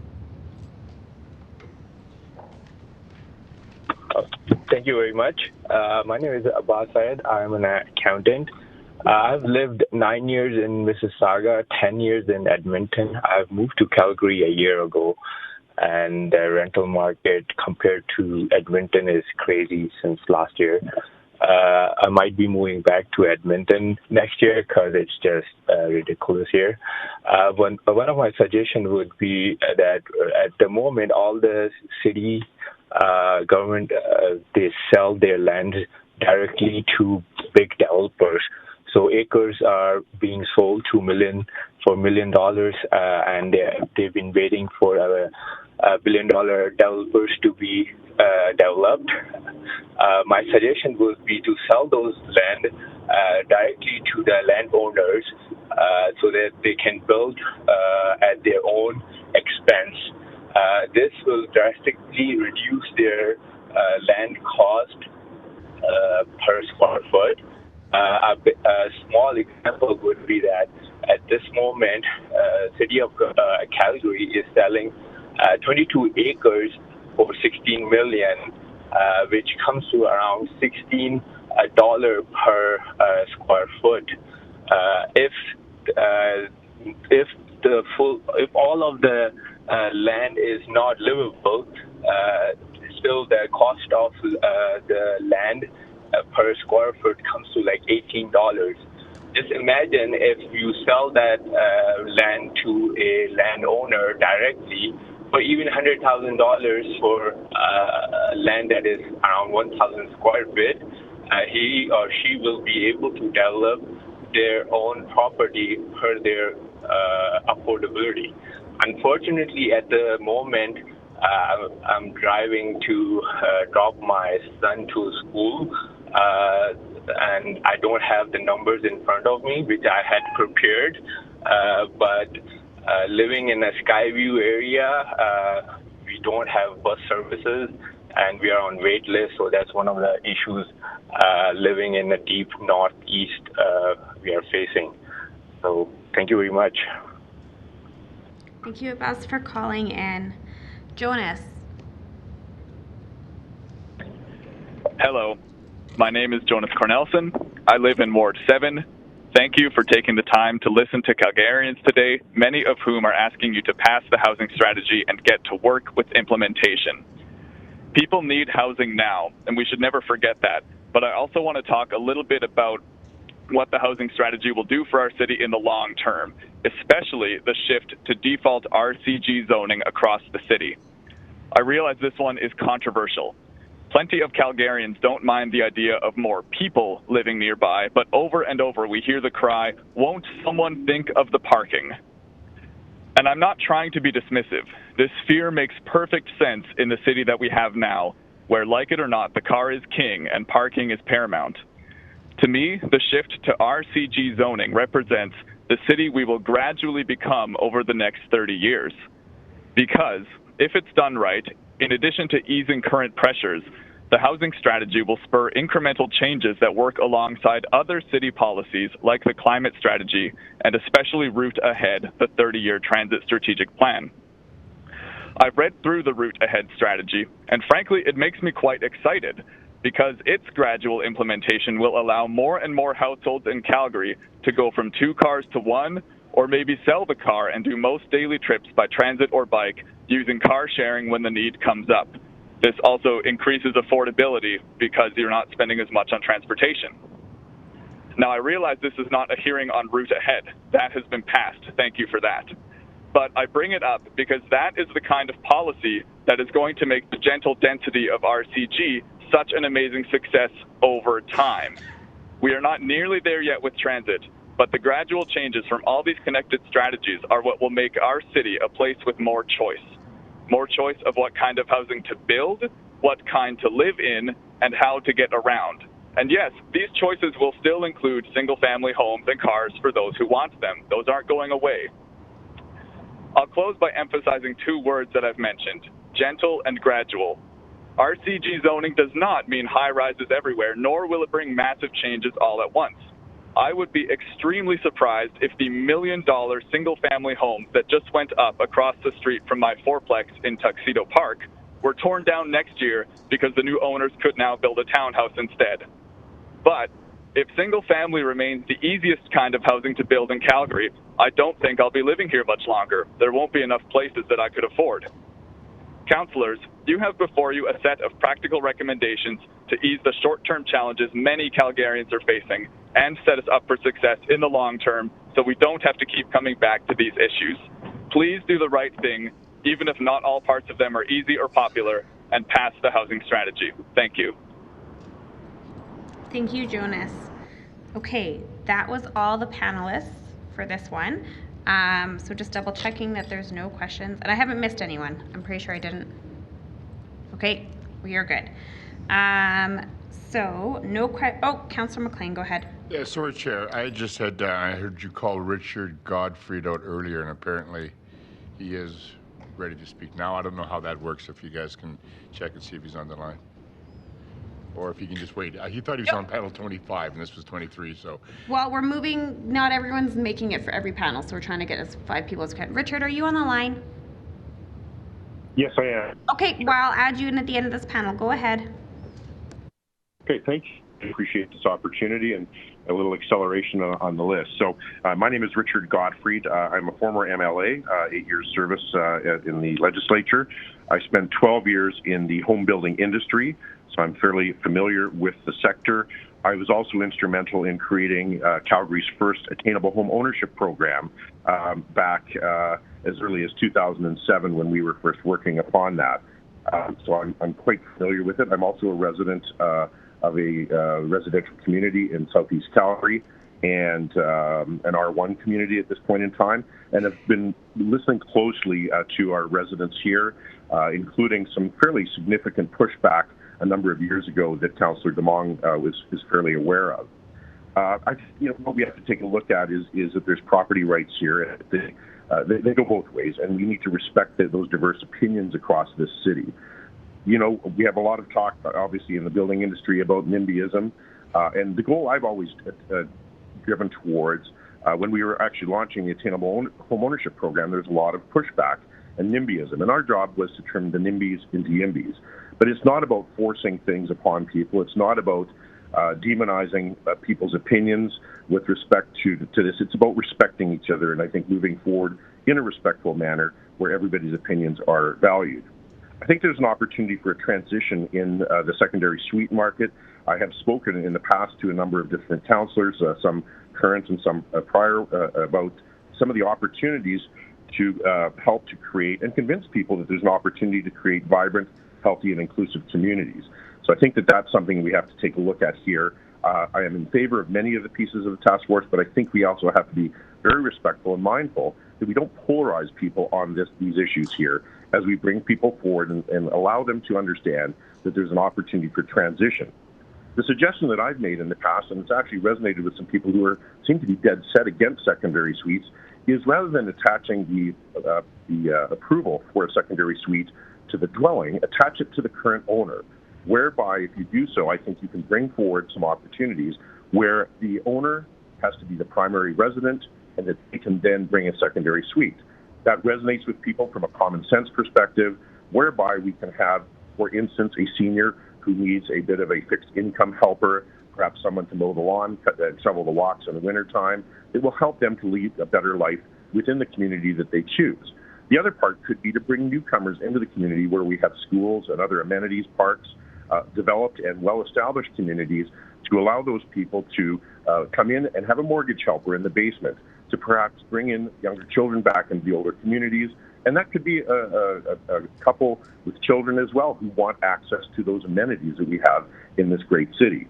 So I think that there's some opportunities here for us to move forward with a primary resident consideration, whereby if that unit is sold, the approval for that permit for the secondary suite falls away, and the new owner, as a primary resident, can reapply to have that reinstated. The other thing that I think we need to consider is that if there's a profit to be made by commercialization of real estate and the residential communities that we live in, it would be naive to think that those opportunities would not be taken. And I can foresee an opportunity or a chance whereby private interests could come in, and that could be syndicates, it could be larger pension funds or others, come in and buy up houses in current R1 communities because of a blanket rezoning, and because this becomes a profit opportunity for them. So I think it would be naive for us not to think that if there is a profit opportunity for redevelopment and increased density, that will not be taken up by smart people who actually look at opportunities for business and that can buy those, thereby also increasing the prices for individual owners who'd like to come into those communities through competition for those properties.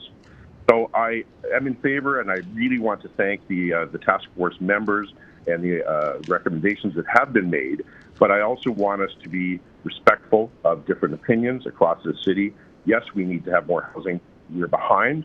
This is an issue that was raised, I think, that has always been there. We went through it in 06, 07, 2012, and 2013, and here we are facing it again.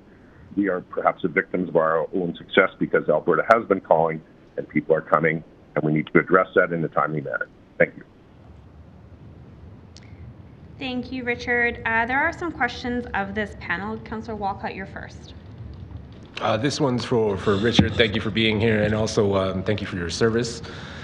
I was trying to, as I was listening, I was trying to negotiate your position, and I'm hearing that you support the recommendations, similar to the way that you supported secondary suites, but you want us to acknowledge that there are challenges that we'll have to take up after we do such a thing. So could you just clarify, are you suggesting that you support the entire housing strategy? Just want us to be mindful that we have to negotiate the risks that come with financialized housing? Councillor Walcott, there's many pieces of this that we need to advance forward with, but I do believe that we need to have respect. This what has been termed as blanket rezoning, I don't think is the answer. There are many people, I can tell you, the pushback in the community where I live is strong, and I think we need to be respectful of that. I think we need to talk to people. How can we transition? Maybe we can prove to people through that principal resident owner perspective that actually secondary suites can add to the vibrancy and inclusivity of the communities in which we live. Through that transition, people might say, you know what, actually that's not what I thought it was going to be. I actually appreciate that. But it will avoid that potential, I won't say it's going to happen, but a potential commercialization of this. Because as you know, where there is a profit potential, smart people will step forward. And if we all of a sudden have competition in residential communities whereby it becomes commercialization, non-resident owners redeveloping that, it will change the character of our communities quickly. We all want that increased density. We all want to find ways to do it, but I think we need to do it. So I like a lot of what's in this, but I would say without an amendment to that approach to R1 communities and, again, quote-unquote blanket rezoning, I think there needs to be a serious rethink of that particular component. Just to follow up then, so what I hear you with the idea that you want to go with a slower, more targeted implementation strategy of blanket rezoning, but what I'm also hearing is that you actually do want to end up rezoning the whole city. The question is just a matter of time. Am I hearing that correctly? No, you're not. Actually, what I think is if we find a program and a process that is respectful, then let's see how that works. Let's integrate that into the communities. Let's respect those communities, the property owners. There's a right to be able to do what you want to do. There's also a right to say that I live in a community that I thought was this and it's going to be changing. But again, even people in my community here, and I sit on both sides of this fence in terms of where we want to go, but I hear a lot of pushback from people. Let's respect that opinion. Let's work with them. Let's turn NIMBYs into YIMBYs by saying, you know what, we can integrate this into the community in a respectful way. I think that there should be some look at densities, what those look like in those communities as we go forward.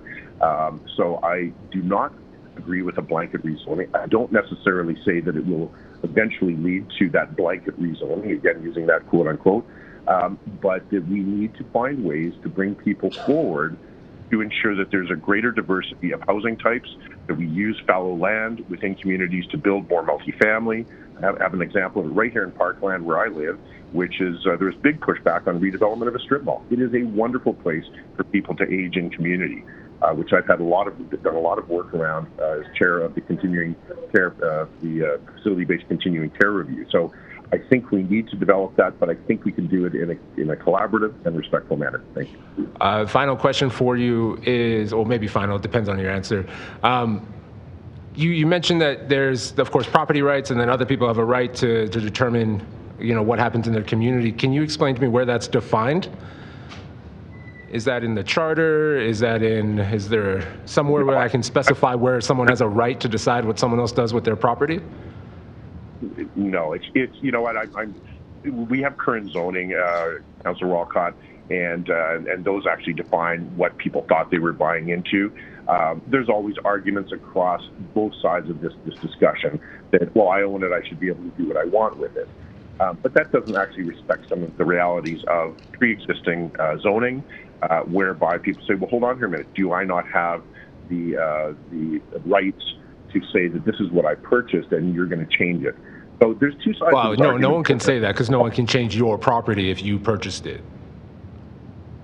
Well, but is that not what is being proposed here with the blanket rezoning? No, we can't force you to redevelop.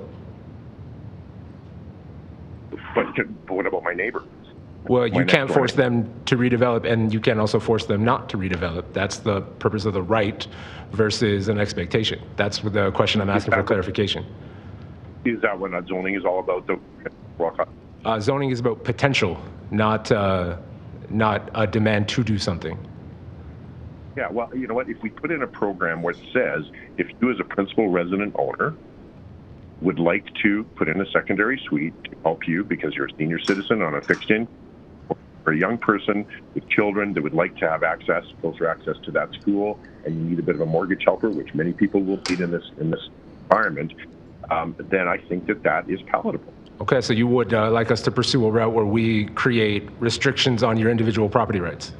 Okay, I'm gonna step in. It's getting a little argumentative, so I'm gonna ask everyone to be Just look for very clarification. mindful. Yep, just, you can answer the question if you'd like, Richard. Thank you. No, I don't think you're restricting anybody's rights. I think what we're talking about is the city is now looking at some fairly wholesale changes to zone. So within that, let's find ways to be respectful of different opinions, to find ways to identify some of our communities. And what might happen, Councillor Walcott, is people might say, you know what, that's okay, let's move forward with this. But I think there's a transitional opportunity here to respect those opinions. Because I think what we're going to do, Councillor Walcott, is polarize people on this issue. If there's a feeling that it's been pushed through and that, that there's been some references to doing referendums on this. But you know what? So what happens if we end up with a 50-50 split exactly on it? What do you do then? So why not find ways to work collaboratively with people in the community to explain it to them, explain to them what the opportunities are, what it might look like, and how it can be part of a vital and inclusive and re-densified community over. Thank you. Thank you for taking the time to be here. Councillor Carra, you have questions for someone? Yeah, we'll keep Mr. Gotfried on the line because I'm intrigued by his suggestion that there is a middle ground between private property rights and the housing crisis, and whatever he's talking about that, and I'm going to air quote, respects what people bought into. So do you have some path forward here is there a viable middle ground that you're trying to evoke here?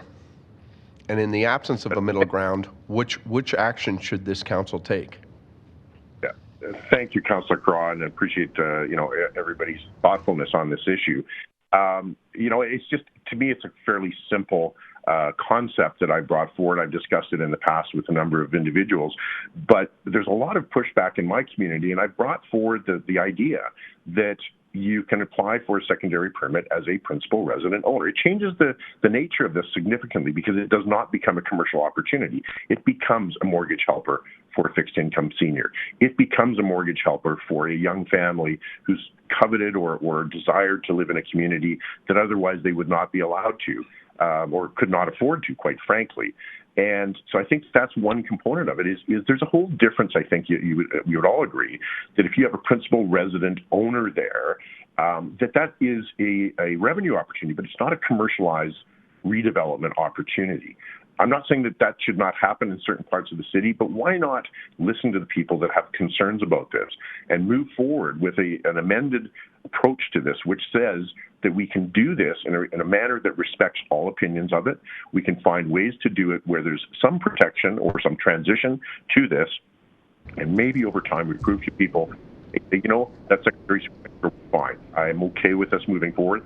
So it might be a transitional thing. I'm not saying that the transitions can take a short time or a long time, but I think we need to take a look at that as an option. When I bring that forward to people who are dead set against the change from an R1 zoning, they actually go, that makes good sense. That is common sense. And yeah, I could probably accept that. So why wouldn't we find that collaborative and respectful approach to find common ground? So, Councillor Carra, before you continue, Mr. Gotfried, I need to interject because I think the conversation before us today has actually been settled. All homes with an RC1 or an RC2 and an RCG designation can have secondary suites. And so what I'm hearing you say is the program that you're suggesting is something that is actually a reversal of an existing policy that we already have. And so I think what we're talking about are actions in this plan that can move us forward. And so I'm wondering if you have any comments specifically about actions that haven't been implemented yet in this. And I apologize to interrupt, Councillor Carra, but we're actually going around in circles about a decision that's already been made.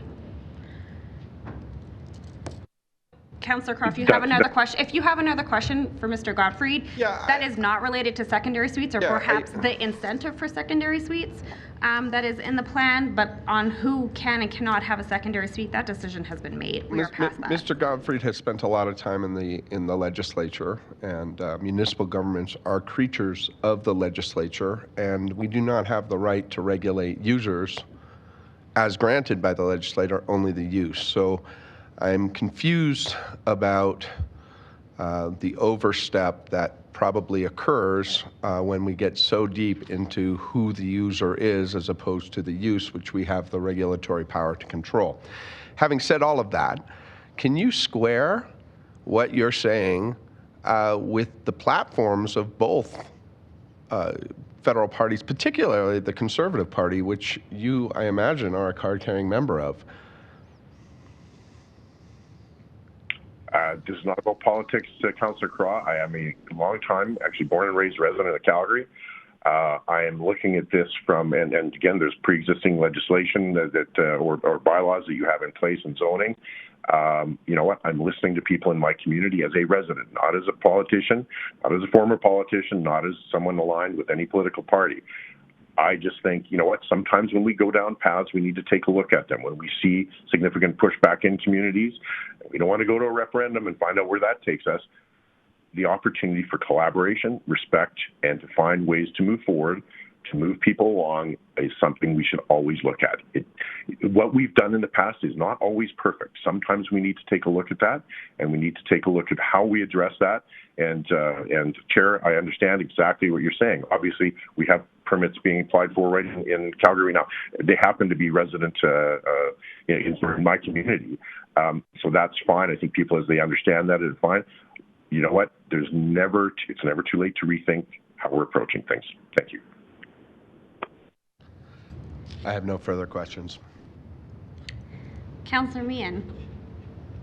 I think I got it. I think just to clarify, you're against blanket zoning of basement suites. Richard, I believe that question was for you. Yes, sorry. The quote-unquote blanket rezoning is a flashpoint in my community, and I hear it across many other places. I'm fairly ambivalent. I actually like the idea of secondary suites and laneway suites. John Brown, who I know is a big proponent of the laneway suites, is a high school colleague of mine.